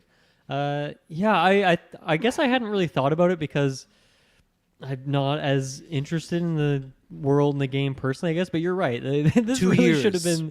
This really should have been the time for some gameplay. We haven't seen Batman before, right? Like this was part of this. No, I think it was confirmed he was in the game because obviously Justice, but I don't think that's the first time. I mean, he looked very Arkham Asylum-ish, so that sticking with canon. But Yeah, I guess if you're doing Justice League, you gotta have Batman in there to some extent. But yeah, I don't know. I guess I don't have many thoughts because there isn't that gameplay there. So it seemed like a decent trailer. But is that coming next year? Was there? that's what they said. But it was supposed to be number this on it? year, right? It was supposed to be fall, so who knows? And like I said, that was revealed in DC Fandom 2020. Next year's gonna it's gonna be 3 years without any gameplay. I'm fine with 3 years being delayed and stuff like that, but 3 years and not seeing a spec of it, I don't know. We had seen Superman, Wonder Woman, and Flash. There you go. So there's still a couple people left on the league that we haven't seen yet. So Yeah. Taylor, you worried yet? I mean, yeah, no gameplay. That's very concerning. Hopefully, it doesn't get the Skull and Bones treatment here, where it's just like delayed after delay. But So you're telling me that this is the same continuality of the Arkham So franchise? spoilers for people. If you heard Harley calls him Bruce, oh shit! I'll fix my camera in a second. You can still hear me, right? Yep. Yes. Yeah. Okay. Harley calls him Bruce because at the end of Arkham Knight, it's revealed that Batman's Bruce Wayne. But what it doesn't make sense is he like quotations you can't see it dies at the end of that game, and he's just kind of missing. So I don't know, it's kind of weird, but yes, it's the same continuity canon as he fakes his death, Dylan. Like Batman's no more, he's gone and stuff like that. But it's the same canon too. He went Okay. over to God, what's the name? Replaced. He went over to Replace. I dropped the ball on that joke because I couldn't remember the name. Okay, I like that. I like that it's continuing it on because I do thoroughly enjoy the Arkham titles a lot. I gotta finish Origins, or not Origins. Sorry, I gotta finish Night because I played through the other Sorry, ones. you should have said I so- just spoiled the whole fucking game for you. Well, no, it's not the end of the world. Like Okay. I'm not like It living is in and that game. breathing, It is. living and breathing the storylines or anything like that. I'm gonna so. make a pizza bet, and Taylor won't take it, that he will not finish Night before Suicide Squad comes out. That's not Oh, a bet. easy That's a bet. guarantee. There you go. so. Okay, there you go. Let's take another ad break. We'll keep talking about some game announcements. We'll be right back. And we're back. Dylan, what jumped out you? What's something big that you want to talk about from the announcements, viewings, showings, etc.? Yeah, there's quite a few here. First of all, we don't need to talk about this, but I want you to check out that Forspoken demo, Travis. I want to hear your thoughts on that, especially because you've been interested in that game. There's a demo. When did it Yeah. drop? Tonight Oh shit! I'd missed that Check it part out. completely. on your PlayStation 5 console. Yeah, I will. I will for the sake of I want to try it, but For 15 minutes. I just want to hear how it feels to play. I'm definitely now in that camp that I'm like officially not interested anymore. After like I feel like it's like how it started to each showing, it's gone less and less. Okay, But I there is didn't realize that. I thought you were still maybe kind of potentially picking it up. it was this showing that was like, I don't know. It's just like I was missing something about. But no, I'll try a demo because I could change my tune on that. So that's cool. But I feel like that demo is like hopefully that is like a good sign. Like we want you to feel the gameplay and maybe it's enjoyable. So it's just also next year's a stacked year, and now it's like, man, like even what we talked about, the Starfield March 10th, Jedi Survivor, March, Legacy February. Already that's 3 big. I'm joking about Starfield, but Yeah, okay. We finally got I guess some gameplay. Maybe it wasn't full on gameplay for Dune Awakening. Oh, it didn't look good. I'm No, not it excited didn't. for that anymore, unfortunately. No. I might still check it out. We'll see how expensive it is. It might be free because it's MMO sort of thing, but yeah. didn't love that trailer. No, just disappointment ever since that game's been announced to what it was to the showings. Like, yeah. A couple big indie things. Hades 2. Jeff mentioned this as well, but yeah, that studio has never done a sequel before. They've always gone and done something Ooh. different and new. So Hades makes sense because that was a huge one game of the year at many outlets, and had a big presence at the Game Awards, of course. So it was cool for them to show off Hades 2, which looked great. And I know that's definitely one I'll be finally going back and playing through the first Hades before that comes out. Earthblade as well. This is the next game from the Celeste developers.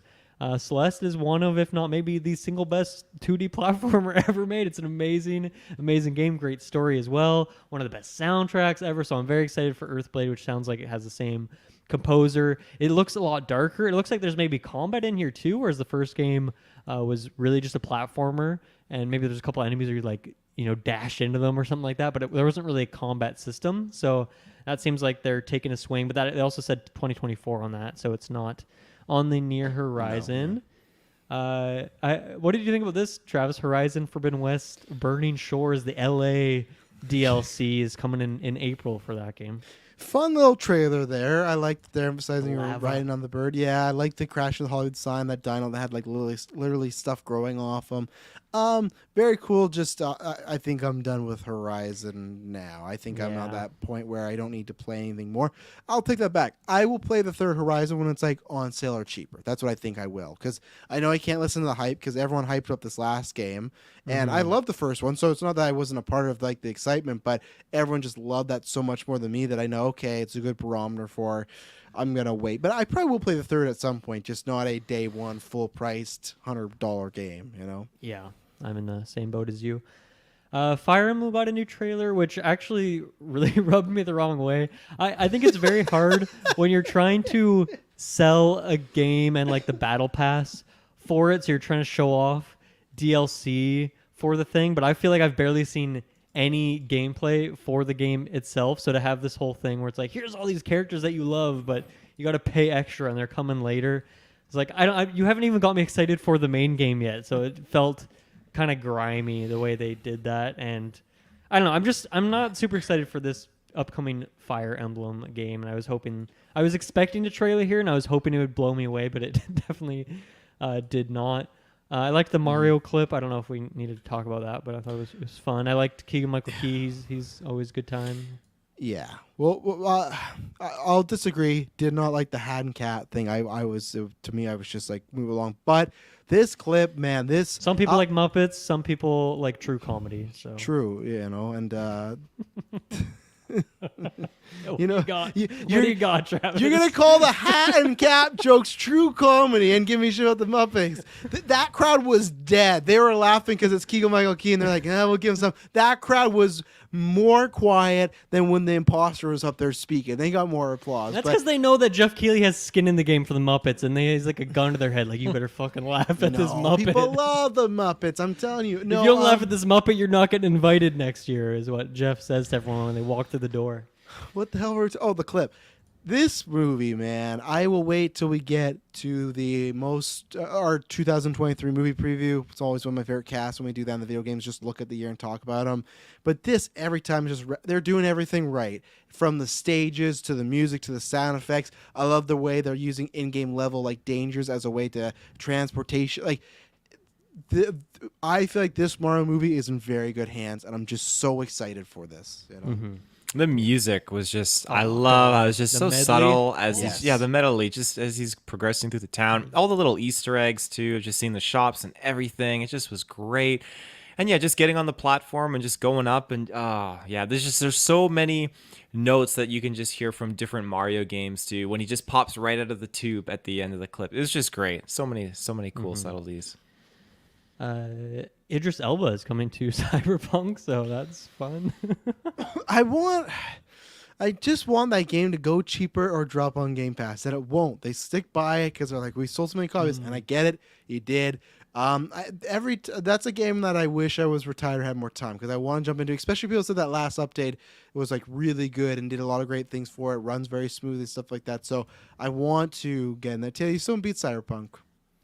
When does our bet end? Our pizza bet for that? I think I won that one. I think like you 3 years ago. I don't think it was a pizza bet, so you don't owe me anything. But you said by the end of the year or something. Of like the next that year, didn't happen. Yeah, but I always want to get in it. But I played it on PS4, the worst version you could possibly play, and I still thoroughly enjoyed my time with that game for all the problems that it has. So I might check out the DLC. The thing is, I don't really want to go back and play it on PS4. I'd want to play it on my new console here, but I don't really want to buy it again. So yeah, I think what you mentioned, a Game Pass would be a perfect time because if it was on Game Pass, I would consider paying extra to get that DLC and jumping back in there. So yeah, we'll see about that. And really, all I can think, like, I'm not gonna get to play it at any time, so like, all I can take away from Cyberpunk is just the memes. Why do you come? And then there you go. But I'm happy Keanu was back in there. He was dropping a lot of. This stream had a lot of F-bombs. The Game Awards. It's true. Yeah, that one girl was like, I was out doing karaoke last night. She was quite the tripper, that character. Yeah. A game that kind of low key, but it's called Meet Your Maker. I thought this looked interesting. I got to see more of it, but it was almost like a kind of Doom like experience where you make levels. It wasn't clear to me if it's like a single player game where you're building up a base or if it's a Mario Maker kind of thing where you build like a Dooms-ish levels for other people to play, and you take a swing and try to beat other people's challenge levels. If that's what it is, then that's really cool, and I actually want to check that out if it's if the execution's good. They didn't show too much of the building part of it, but it looks pretty interesting. So that one's definitely going on my radar. I don't love the title, Meet Your Maker, but still one I'd consider checking out.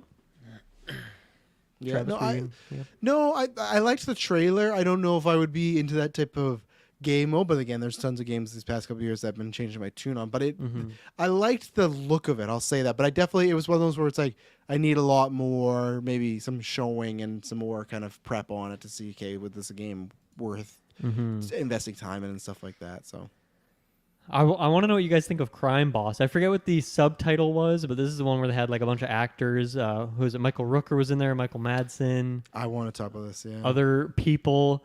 They showed gameplay a lot, but it was in a tiny little bubble in the bottom of the screen, and they were showing you here are the actors that are in this. So Vanilla I don't Ice, know, Kim yeah, Vanilla Basinger. Ice. Yeah, I don't know what to think about this thing because Basinger. the gameplay is kind of hard to tell, but I mean it seems like a GTA-ish clone sort of thing. So Yeah. if it's good, which I don't know if it is, I don't know who the studio is behind it, but it certainly caught my attention for all the big names in there. I think primarily first person too. That's what it was looking like. Yeah, definitely. Unfortunately, I feel like this is gonna be a game that's gonna fall on its face. But I love what they're going for. It's set in the Florida '90s, and they're picking like I said, Kim Basinger, Michael Rooker, Vanilla Ice, Danny Glover was in there. Like His character's name is Gloves, I think too. Which is fun. They're hitting the modern era, right, Taylor? They're hitting that '90s vibe, and I want this to be good. I want to like it, and I hope it comes out and like reviews very well because this looks like it has a lot of charm. But my worry is the celebrities are just a gimmick, so we'll see. But it's on my radar just to keep an eye on, not necessarily to buy, but to keep my eye on. So Danny Trejo and Chuck Norris. right, Wow. Danny Trejo Yeah, and Chuck yeah. Norris, right? Like it's it's like an Expendables. Like this is a game for you. It's a Taylor? huge budget, I would think, to get these people in there, Yeah. man. So. and they're like this, I'm- I'm very, very intrigued in this. Danny Trejo is the dragon. Yeah, the dragon. That's cool. Do we know, Taylor? Can you find who what studio is making this? I don't know if in your Google searching there if you can find that Yeah. because Yeah, I'm says, very yeah. curious on that. Trevor gave me vibes it's gonna be bad, but the cast looks fun. That's exactly what I thought. Didn't look like a good game, but it looks like it's like Crime Boss some fun thing. Rockay City is what it's called, I guess. They got to drop the Rockade City. They just got to call it Crime Boss. You know, that's too much of a mouthful. I agree. Like this, maybe the sequel or a DLC or something Yeah. like that. Their grandma's not buying Crime Boss, Rocket City, or whatever. It's a co-op crime first-person shooter game. Co-op. That's interesting. Co-op? Okay. It's not exactly what Dylan asked, but No, I know. I'm working there. Looks like it's 505 games. Yeah. Oh, what did they do again? when I They heard did- 505, I thought we were getting Star Wars content. When they were talking about the show, I'm like, oh my god! I But thought they're a publisher, so that doesn't really answer my question. I know that's a good pull, but that doesn't quite tell me who's making the game. So, questions to be sure. and Taylor, I'm wrong on the 505, right? What is it? The 551st out of the clones that you always love? Yeah. The 501st, 501st, 51st. Okay, that's close. That's close.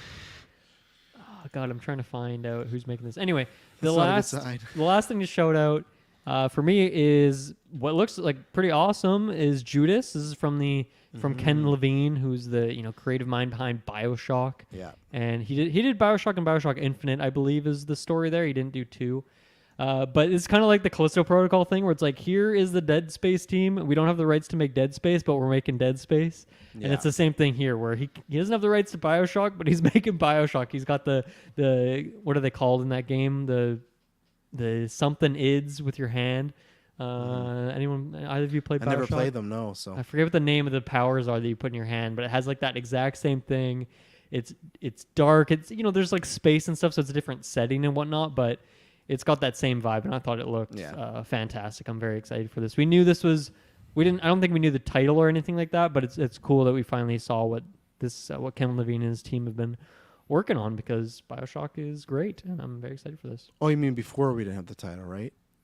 I think this was like we knew that he was working on something, Okay. and we've heard some rumblings, but I don't think we really knew any information. I'm on like, it. Judas is clearly the title. They made that really. I'm like, Yeah. oh. I thought you're like, we still don't know the title. I'm like, no, there's big bold letters, Judas. This looked great. It looked really creative. I've not played BioShock. It's been one of those games that's always on my list of like the to do. Just missed it at the time, so maybe at some point or I might just jump to this. I don't know when this comes out, but it's still I want to see more. But I always love like the horror kind of more creepier vibes. That's what I always heard about BioShock. That's not fully like that, but you have those in that kind of realm and stuff like that. It's like a heavy sci-fi horror. I liked visually good. I actually just like the color scheme of it, like with these variations of green going on, and it's one that again it's first person, so I kind of picky and choosy with those type of games, but it's not completely like a write off because it has a good team behind it. It's just kind of like, okay, what's coming out that year and what else is happening. But I think it was a really good first show, and to me this was the first thing Jeff was like really excited about. You could tell he was like giddy, like, oh man, we got a big team and stuff like that. So. They're called plasmids. I looked it up. That's what their powers are called. Plasmids. Plasmids. There you go. Yeah. What about you, Taylor? I wonder if anyone ever because the guy that's working on this worked on BioShock, is what you said. Yes. So do you ever think that he has to like pays himself? Because let's say someone He pays approaches himself? him, paces Okay. himself. Someone approaches him and be like, oh, you can't come up with anything original. Can't do this. It's just another BioShock knockoff or anything like that. Do you ever think that these people get hate like that when they're trying to recreate a masterpiece in a different tone? They might say I don't think hey, they just might be they might get accused of being too similar and they're a lack of variation and stuff like that. But at the same time, I think it's a little different because I always wonder that when the guys come out and they're making Final Fantasy 16 and they're 8 to 10 deep in the series, it's one, do you ever get bored? And two, is it just are you just tired of doing the similar thing but a little different? But I think with this, because BioShock's been gone so long, it's more like a welcome, oh, thank God you're back, instead of you're doing this again, I think Ken Levine is one of those few video game directors that people know by name, so I feel like he's almost immune from that sort of criticism. But I feel like people go into things like this from the perspective of the creative director, the person who wrote and created BioShock, and then it was the publisher or that filthy studio or whoever it was that took it away from him, and he's not allowed to make that thing anymore. 100% so I think, that narrative. I think people want to side with the creative mind behind it instead of just the corporation, that's kind of holds on to that IP. So I don't actually think that's really a thing. Now, Taylor, are you saying that because that's what you're thinking? You're like, oh, come on with something new, man. Sending him emails and stuff like that. No, I think it's great because I think that there's obviously a lot of people that are super involved in that BioShock community. I never got onto it yet, and I think this acts as a great way to kind of get to experience those nostalgic, reminiscent aesthetics that might have been incorporated from BioShock, brought into this franchise and this new kind of trajectory narrative, which I think is pretty cool. So it's kind of a good way to kind of gateway new gamers and then people that were really big fans of the BioShock community. So well, don't forget too that BioShock 4 is announced, and that's coming too. So it's almost like the same thing with Callisto Protocol just came out, and Dead Space Remake comes out in January. So kind of bit some competition there, but yeah, BioShock 4 is coming, but obviously not from the guy who created BioShock. He's doing this. Or it's Fallout versus what is it, Odd Worlds, or what is the other? What's that other game? Remember, it was Obsidian. They went somewhere else. And they made that game. Outer Worlds. Outer Worlds. Yeah. But remember that it's see. similar to that was. Sure. I think Dylan's right. If they were kept doing BioShock maybe, but because it is we would have done this somewhere else, but we can't, so we're gonna do our own version. It's in our next topic with DC. It's when Gunn couldn't do Guardians for a while, and then he just went and did Suicide Squad. It's a big. I feel well, I'm gonna do it over here now and stuff like that, right? So I think there is that narrative. So plus, I mean, Infinite came out so long ago at this point, and it's not like they've just been churning out some other random studio's been churning out BioShock games. It has been a long time, so I think people are hungry for that kind of thing again. And I mean, I was late, but in 2020 I played BioShock 1, 2021 I played BioShock 2, and Infinite I'm going to be playing at some point here. And they hold up. They're great games still. So go check them out. Taylor, anything to shout from the Game Awards? There was the Company of Heroes dropping to consoles, which caught my eye. That was so random. It was very random. Yeah, Company of Heroes. I mean, I'm not a super in-depth Company of Heroes kind of guy, but I definitely indulged in it a few years ago. Picked up one of the bundles, Company of Heroes 3, maybe I think it is, on Steam, and it's a good time. I really enjoy it, and this is something that is not a day one, but something that I will dabble in at some point, I'm sure. That's it. Colin Heroes, okay. Okay. Anything? I remember playing that game back in the day. PC. I don't. I heard about it today. That's when I heard about it. So, anything else on the Game Awards before we move to our last topic here? That's it. Well, we did it. We'll be back next year for 2023, see what's getting nominated, see what's getting, I don't know where I was going with that transition. We'll be back every week, but we'll be, if you only tune in for our Game Awards coverage, we'll be here. But yeah, we're going to take a break, and then we'll be right back with some DC madness I want to talk to these gentlemen about. So we'll be right back. And we're back. So I was a bad podcast producer because Dylan did ask me for an article earlier. I did not send it to him. So what I'm going to do, I'm going to give him the quick rundown, but I can make it very fast, and then I'm going to give you. So what happened about this? I talked about this on Trash, told you when this article break, but now there's a bunch of other things that came out. So what happened was yesterday, the Hollywood Reporter puts out this report that says, okay, lots of changes going on with DC right now. Gunn and Saffron, they've taken their positions. They present to the WBD team next week. Next week, they have their big meeting to say, hey, this is our DC plan for the next 10 years. Or I don't know if it's going to be 10 years, but that's what Zazoff wants, right? So we're doing the plan next week. So that's why some stuff's starting to trickle out now, because they've also apparently created like a writer's room to kind of like bounce some ideas off of like what they could do in the future. There's stuff like James Mangold, director of Logan and Indy, coming up with like rumored wants to work with them. Annie Muschietti, who's doing The Flash, and the It movies wants to work with them. So there's little things like that. But the big things was that Wonder Woman 3, as of right now, it's a mix of canceled or not happening or just a change of director. We'll get in that fully, but that's not happening anymore. The director and the new team could not agree on the pitch. There's a rumor as far as who on that team in Warner Brothers was not a fan of it, but pretty much they said, hey, we'd like you to stick around. Just doesn't really fit our plans. Could you rewrite this? And she said no. There was an article that came out today that apparently she was explaining why her script was great and why about character arcs, and they didn't understand. So I guess in their last email exchange with one another, this is rumor and alleged that she emailed them a link of a Wikipedia definition for the term character arc. Salty. I love it. So Wonder Woman 3 without director, Gal Gadot's status is unknown. Cavill and Jason Momoa both film cameos for Flash. They're currently unknown if they're going to be in the movie because they don't want to put them in if they don't know if they're going that direction anymore. With Cavill, they were taking meetings after Black Adam, or around that time. They're taking meetings with writers, stuff like that. Once Gunn and Saffron came in, that stopped. So there was going to be a Superman movie. That's kind of, we don't know if that's happening now. There was, and I don't even know if you know this at one point. So at one point, I think you've heard Michael Keaton's come back as Batman. He was going to be an Aquaman. But what they did is they cut him out, replaced him with Ben Affleck, because it made more sense timeline-wise. Apparently, just Batman in general have been cut from Aquaman too. So the big theme is here this last week is that all these kind of old heroes, I don't want to say old, but you know what I mean, the last heroes, a lot of these cameos and these like future movies are now like in flux or getting cut, and now that's kind of the sign of maybe the reboots out now. And before I throw to you guys, that James Gunn did say, he put a whole Twitter thread and whatnot, and that was the big thing today. That, yeah, apparently Patty Jenkins is she's done. That's no longer happening with Wonder Woman 3, and it kind of fits because that's what we heard with Star Wars, apparently, with her Star Wars movie, that they want to go a certain way. They want to go another way, and she just walked and stuff like that. Jeff Snyder, yeah, he is a Scooby. Yeah, he reported that Patty can be a bit of a nightmare to work with, which I'm not going to say that because I don't really experience, but it just seems like if she wants to do what she wants to do, she's going to do it. And after Wonder Woman 2, reception not being the greatest. So that happened last night. And then some more stuff trickled out. But then James Gunn came out with a statement later on, though. So he waited. The craziest 24 hours in human history. Oh, yeah.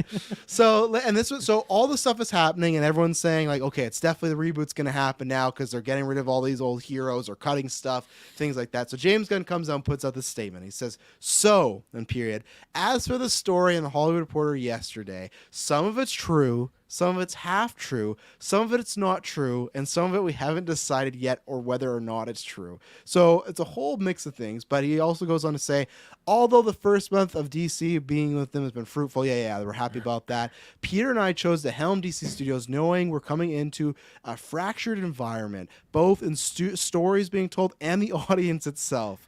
And there would be an unavoidable transition period as we moved into telling the cohesive story across film, TV, animation, and games. I'm not sure if you heard about this, Dylan, but they're going to be doing DCU connected games like the way Star Wars does. But at the end of the day, the drawbacks of the period were dwarfed by the creative possibilities. I'm doing a short-term version And then this was the big thing that confused everybody. He says, we know we're not going to make every single person happy with every step, but we promise everything we do is done in the service of the story and these characters. There was another one. This was the one. Okay.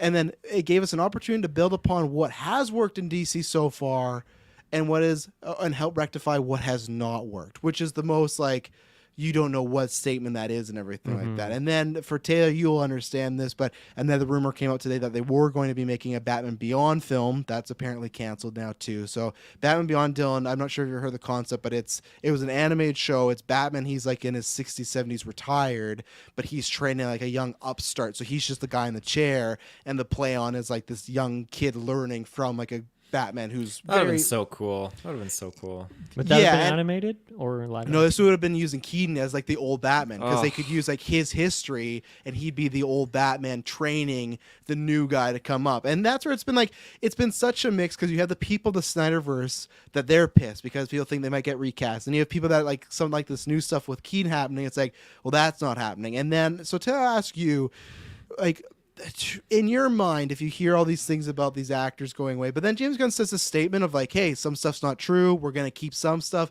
Like, what do you think in 2 years, next year we got these 4 DC films, they're already filmed, nothing to do with Gunn. 2024, are we looking at a clean... Oh, this was the other story, I forgot to tell you too, that Jason Momoa is going to stop playing Aquaman, and he's going to go on to play another DC character named Lobo, because Lobo is his favorite character, I guess. So I guess there's rumors that he may just stop playing Aquaman and in this rebooted DC universe play a new DC character. I could see Gunn doing that.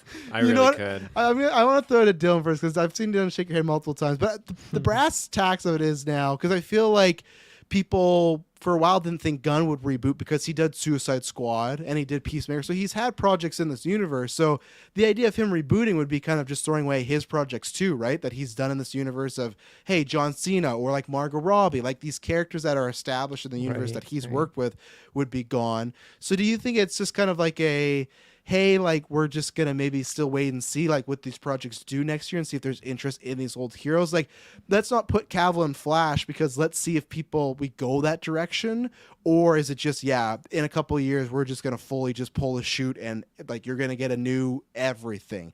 And my last thing before I throw to you, again, it was confirmed that Matt Reeves' Batman's not going to be touched. That's its own deal. I still think that's because Matt Reeves has that in his contract, but it has nothing to do with this DC stuff. So that Batman and Joker 2 are by themselves.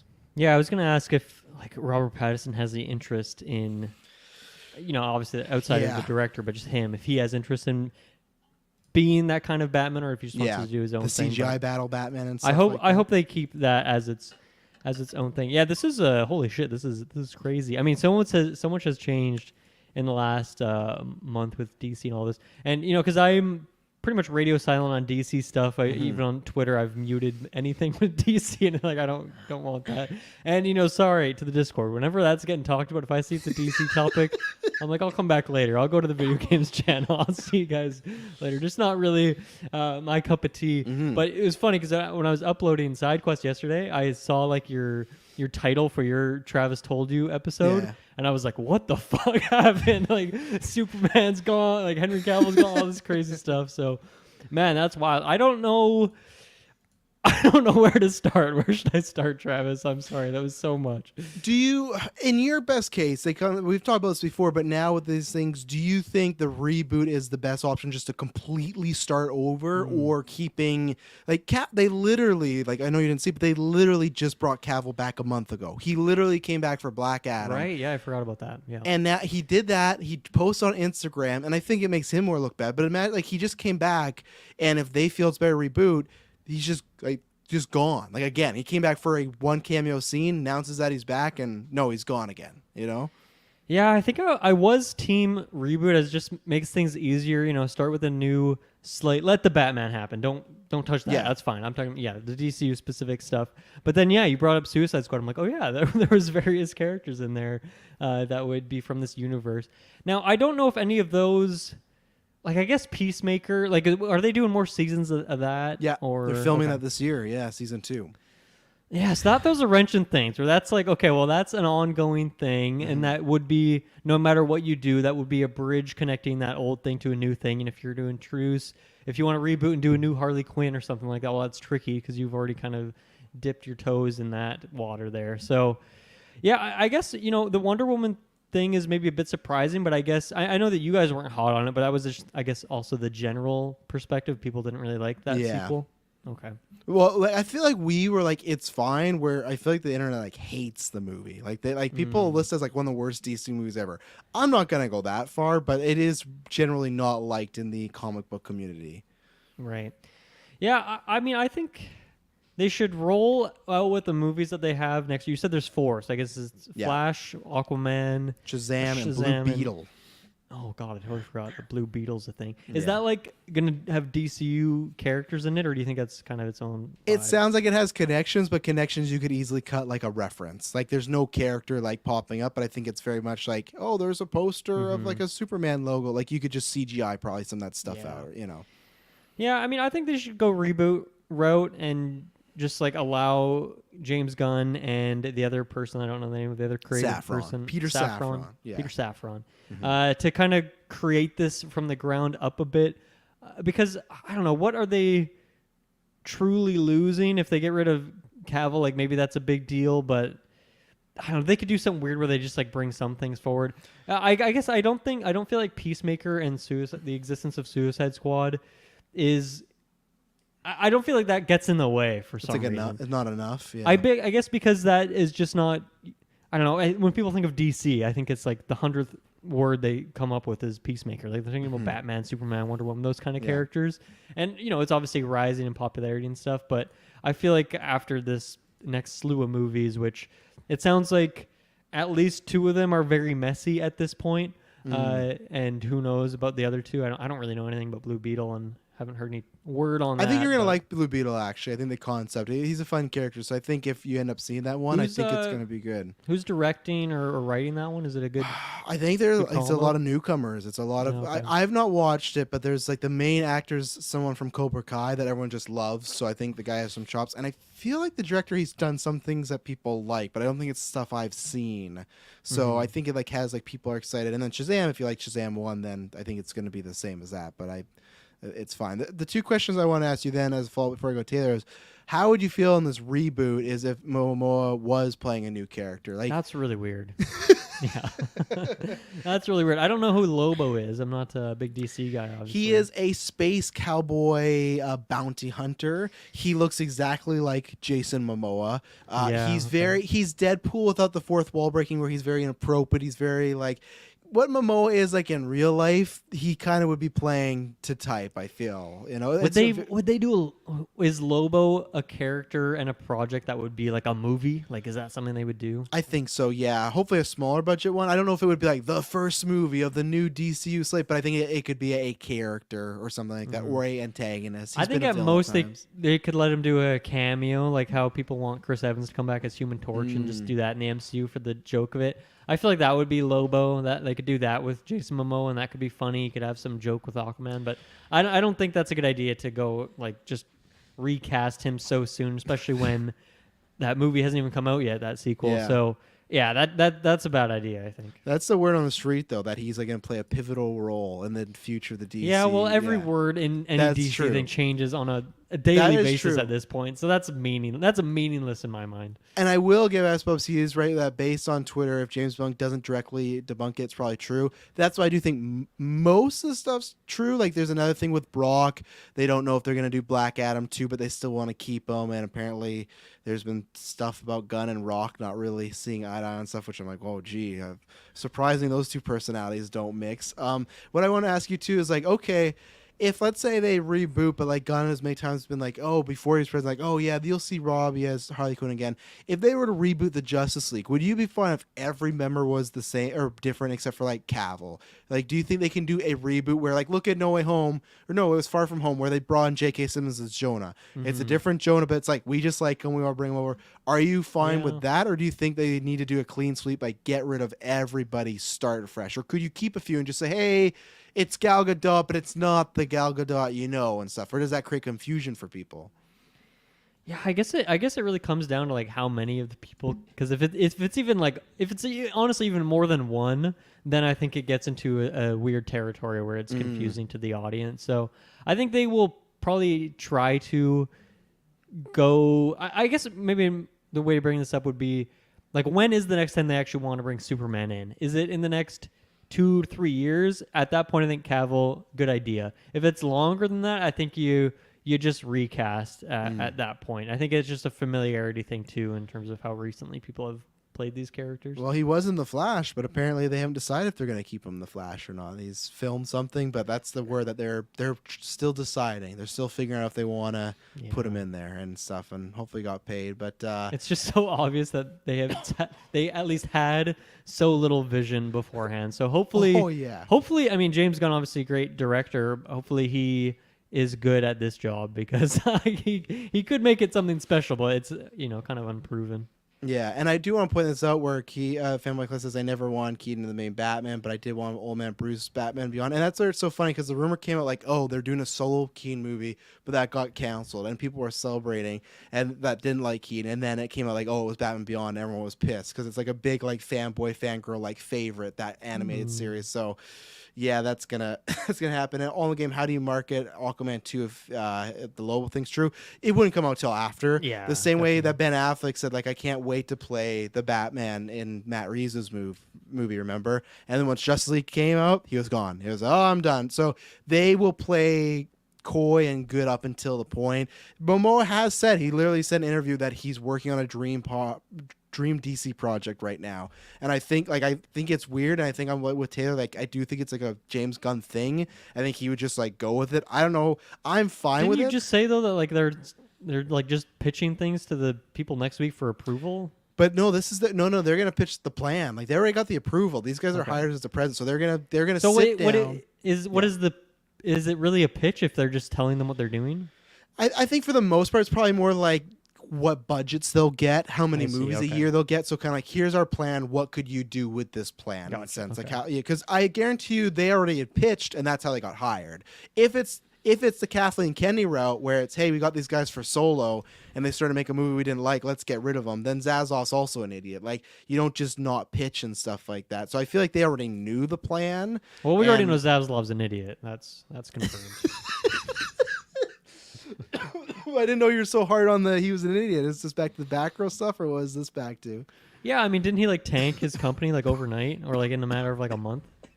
It seems like kind of an idiot thing to do. He potentially did. We'll have to see what happens. Taylorfield, how you feeling about all this?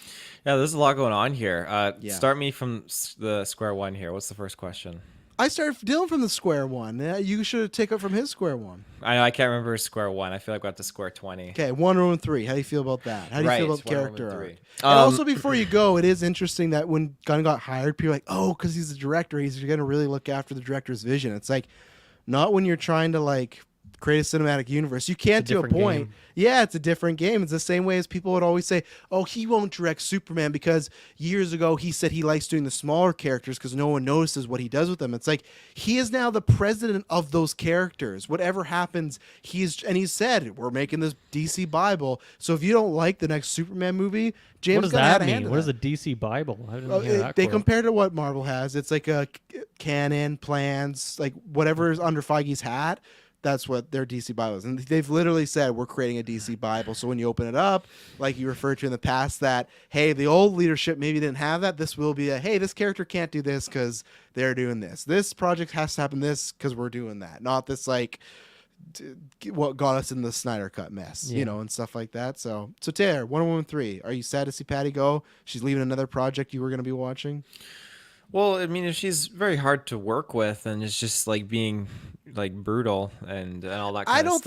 I don't think it's that. I think it's just she wants to do it the way she wants to do it.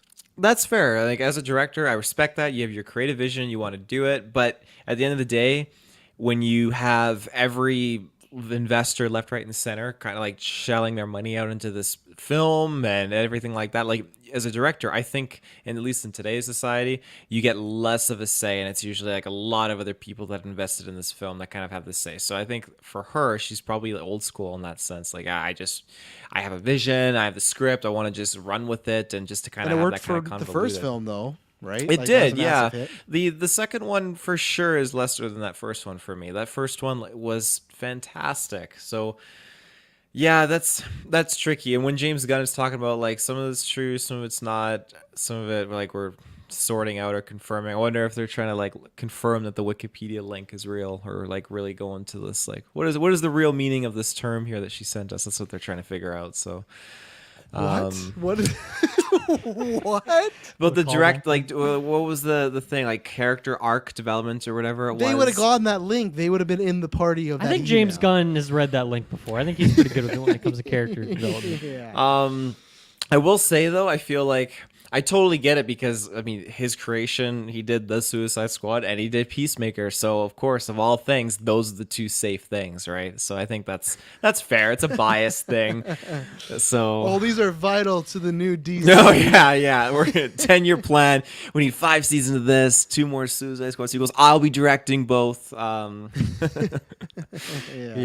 What And then else what do you was think there? about the old heroes being flux? Because again, the article even said that the cameos have been cut, but it's not like a for sure thing. It's just that they don't want. If the plan is 2024, a new Superman, it's not Cavill. They don't want, hey, in the summer of 2023, you to see Cavill in a movie, and you'd be like, oh, I guess we'll see him again soon. Like that's the idea with Keaton, Affleck, Momoa, all these people. That the reason some of these things are being held behind because they might go a different route, and obviously, like I said, they don't want to make people worried. I think it's tricky because if you were to just kind of like blow it all out of the water here and just put like Keaton and everything and all this stuff and just say, okay, this is kind of like conclusion though, because we are going to reset everything. You're gonna have a lot of people pissed off because what if they like it? There's always that risk. I do think though that and then the Snyderverse is officially dead if they reboot. Like that whole idea of like, hey, Snyder's not around, but these are his characters. They start from his arc. That's a huge chunk of people that whatever you say, which I don't care. They'll still watch these movies, most of them. So that's why I don't think it's a huge chunk. But you'll have people that will be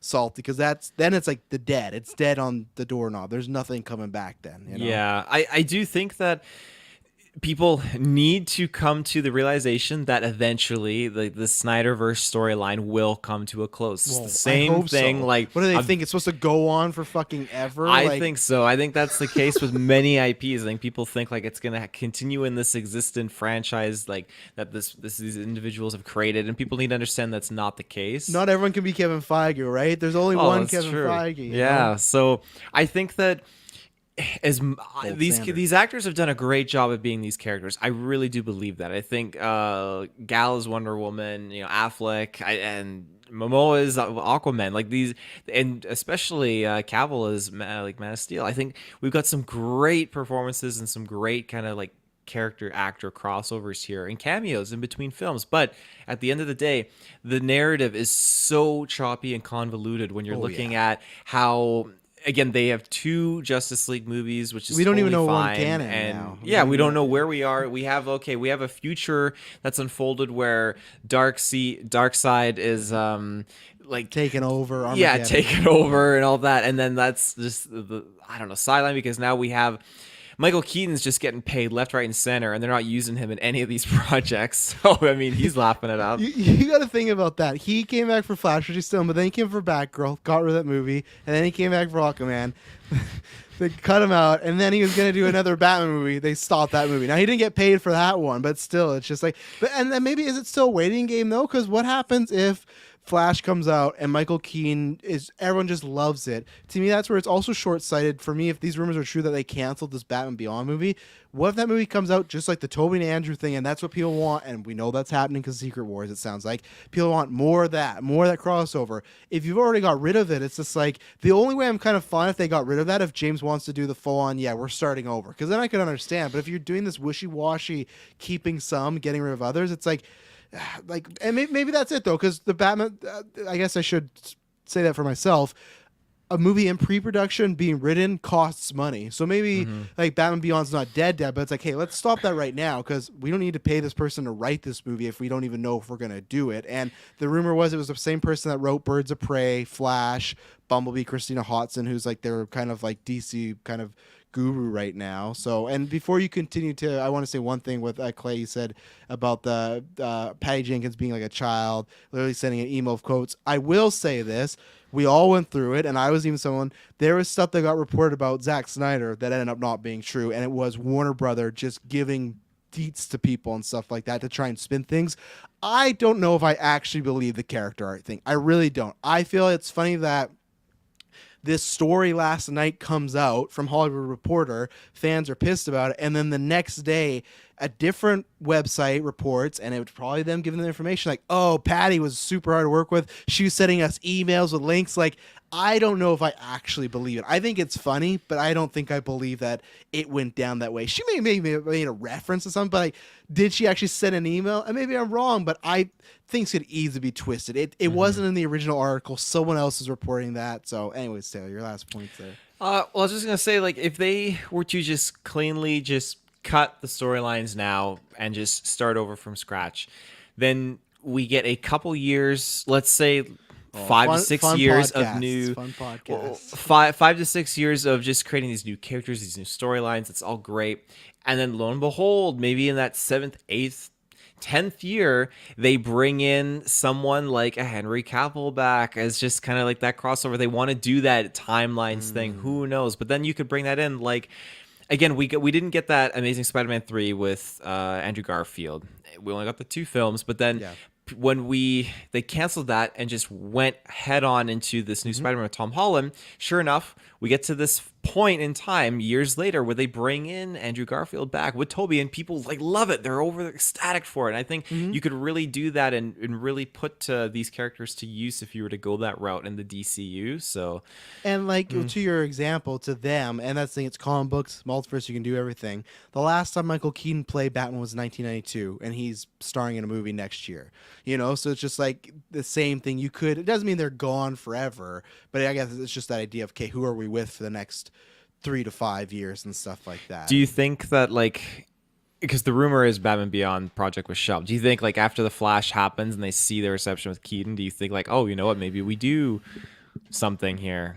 The only way I can answer that is if I know it's a full-on reboot or not. Because if it's a full-on reboot, then it's like, well, yeah, no wonder why you're going to cancel this Michael Keaton thing. Because if you're going to start completely new and, I don't know, Josh Hutcherson's going to be your next Superman, then it's like, okay, fine. So I think we'll know, but I don't think we're going to know till a bit later, because I still think same thing. You don't want to say you're rebooting when you got a bunch of films coming out. What kills hype? Then, oh yeah, go see the next chapter of Flash that ends and this story's completely done. You'll never see these characters ever again. Like, you'll probably not hear anything. They'll announce movies for sure, but I feel like they're gonna wait a little bit. But it's also tough because you probably want movies right now in 2024 for DC. They have no movies. Probably Joker 2, but not, they have no movies. So as a business, you have to be making movies. You have to be in production. So eventually they're going to show their hand, but it's just going to be... Batman not coming? 2025 is the rumored date for that one. Yeah. Damn. Yeah. Okay. Yeah. That It seems did like just a come really out in far away. March, though, remember? So... Yeah, okay. Yeah, I guess we're still 3 years. Yeah. It's not really 3 years, it's like 2 years. So. Yeah, and that's the same. The Nolan ones were all 3 years apart, too. They was layered the same way. So I think that's But kind he of the made a idea. movie in between all those, didn't he? Yeah, that's true. Well, but Matt Reeves is he's working on those TV shows. He's doing like helping with the Penguin show. Like he's doing like a there you go. mini Okay. BCU and stuff like that. So, I don't know. For some reason, March of this year feels like 2 years ago or something. oh, 100%. Like whenever, because I have the same reaction because I was saying Batman guy. When I see 2025, I'm like, that's so long away. And I'm like, I got the Batman movie this year. Like, why am I being so like selfish? It's like but it came out in March and stuff like you said. So. But yeah, we'll see. I'm just excited because that means our Patreon cast that we planned a while back ago of doing a fan cast for the Justice League it's the meat's back on the table. I can't wait to do that. But yeah, we'll see. That meeting's gonna happen next week. It's gonna be a fun time of lots of developments, lots of news, and lots of stories, and lots of Wikipedia links, I imagine. But yeah, that was a girthy. I can't remember the last time we had like a full non-review 2-hour cast, and just 3 of us too. Thank God Kirklin wasn't here. He would have made this like a 3-hour cast. God damn it, Kirklin. Yeah, he talks slower because his mouth is smaller, so it takes longer to process Right, the words yeah. and stuff. But It's mathematically correct. yeah, thanks for all the patrons. Thanks for everyone in the live chat. This was a fun time. Let us know always Discord, Facebook, Twitter, YouTube, what you thought about these, your ideas, your comments. Leave questions. Go to Patreon and send them to them for next time. And promise to hear from me and us next time. It'll not be boring. Bye-bye.